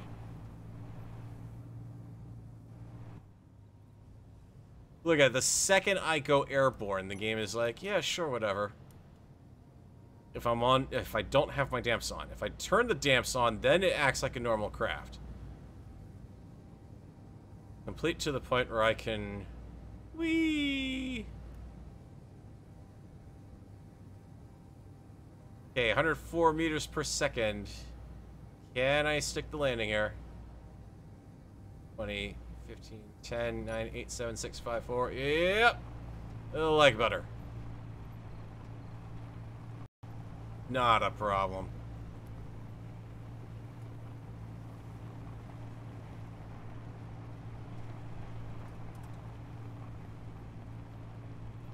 Orbital bombardment? Well, where's the fun in that? You need to get up and close with your targets. That's what shields are for. Yeah, the second I take off, I could be 100 meters per second on the ground. But if I have the damps off and I leave the ground, it says, no, you need to...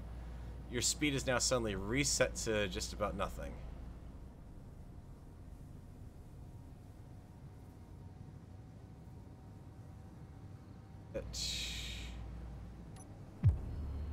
Oh, there goes the wheel. Took that one too hard. Odd wheel to lose, too. Alright, so if I do that... Yeah, that works.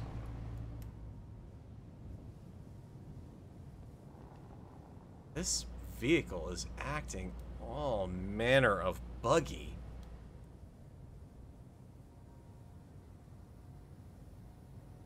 Alright, the way, locking target.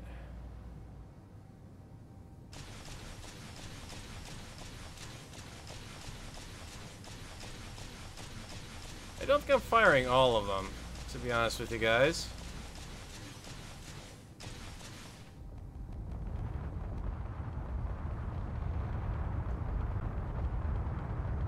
Of course, that said, I don't think there's much of anything left either.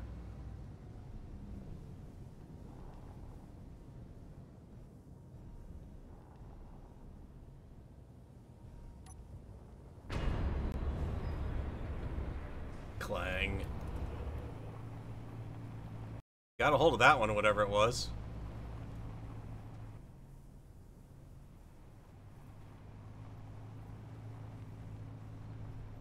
Whatever it did, it did.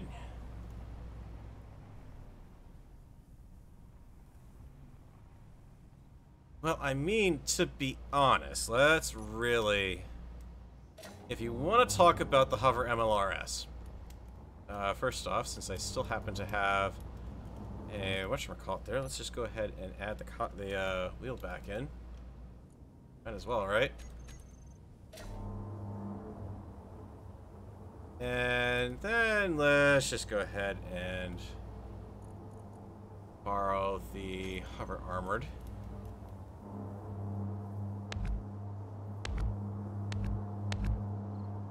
Let's see what 1, 2, 3, 4 versus 1, 2, 3, 5.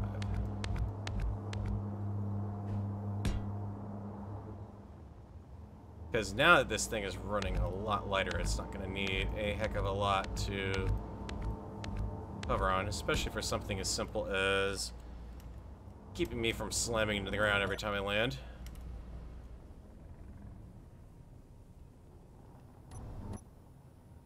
Straighten up our chase camera.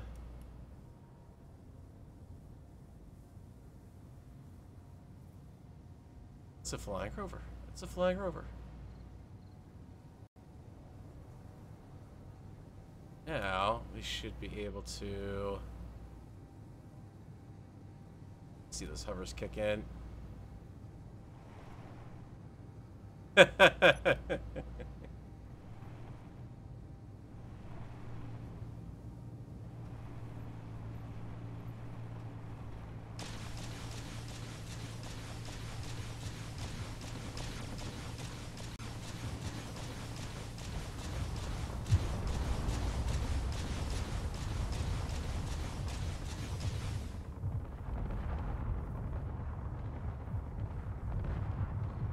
Try triple axe. There we go.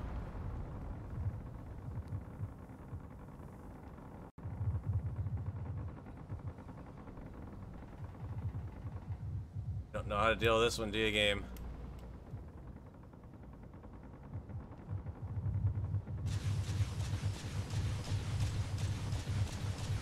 Nope. Let's not alt tab out of the game at that point. Either way.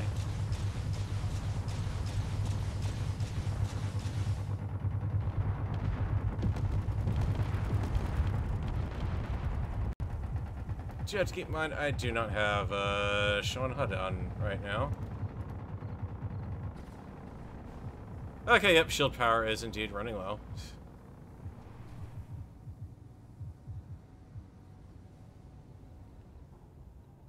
Yeah, I took a little bit of extra damage there. I really didn't need to, but...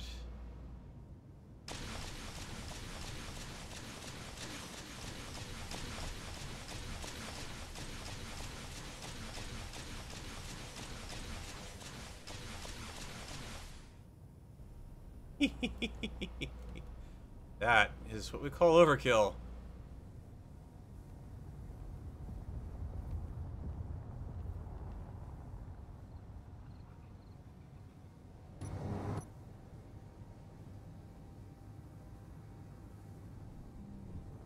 Let's see if I can splat it without splatting it. There you go. Oh, Nekoma'd it.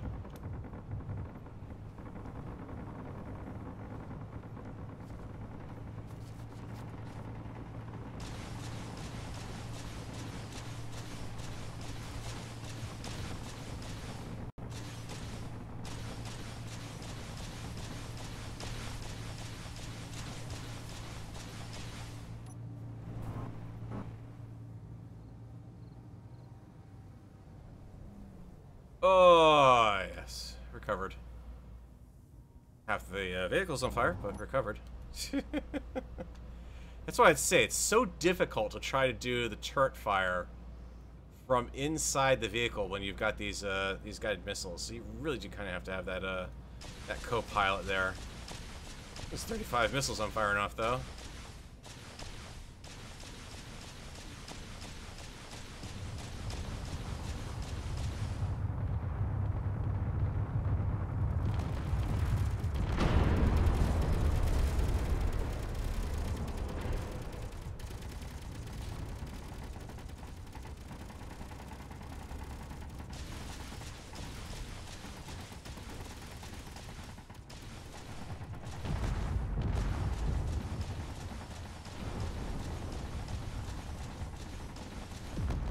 There's so much of this craft that can be blown up at this point.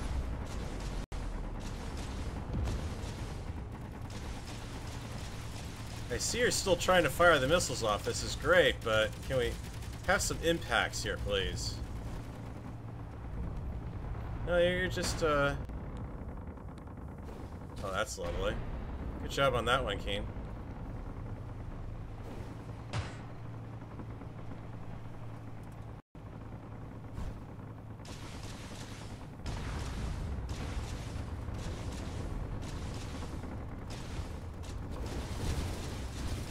Whoa, that was a pretty powerful hit.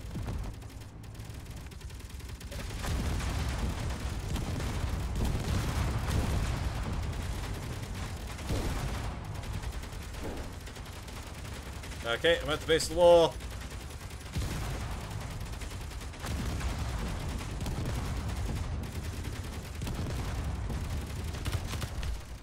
Oh, yeah, that one got me.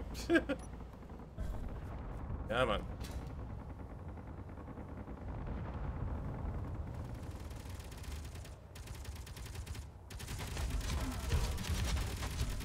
Hee, that tickles. Okay.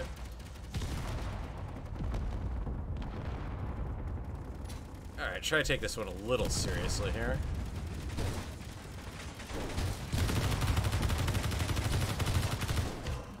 Yep, that's a death right there.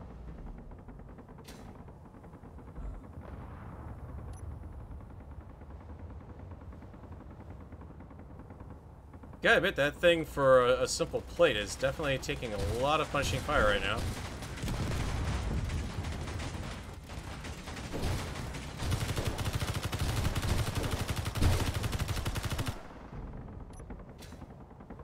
Yep, that's death number 2. Missiles only hit the exact center of the grid. Yeah, that was the problem I noticed, which is why I stopped buzzing it. It's like, okay, where's the challenge at that point, then? Okay, you guys should be down.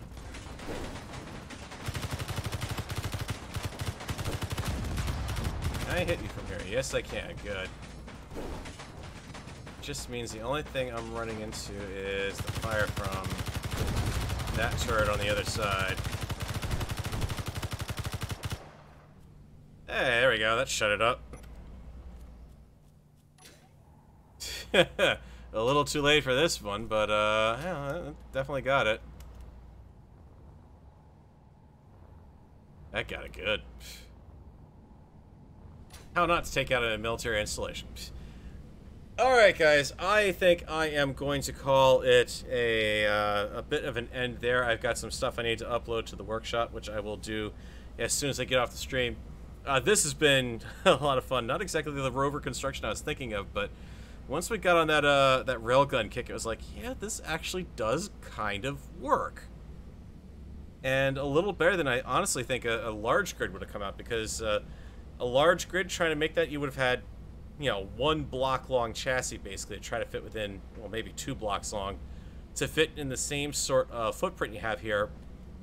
And those blocks would have been incredibly vulnerable to, well, I mean, everything's incredibly vulnerable to small ship Gatling attacks, but, you know, you just have more options when you can cram in components into the hull like this, instead of, you know, lots of large stuff dangling off of each other.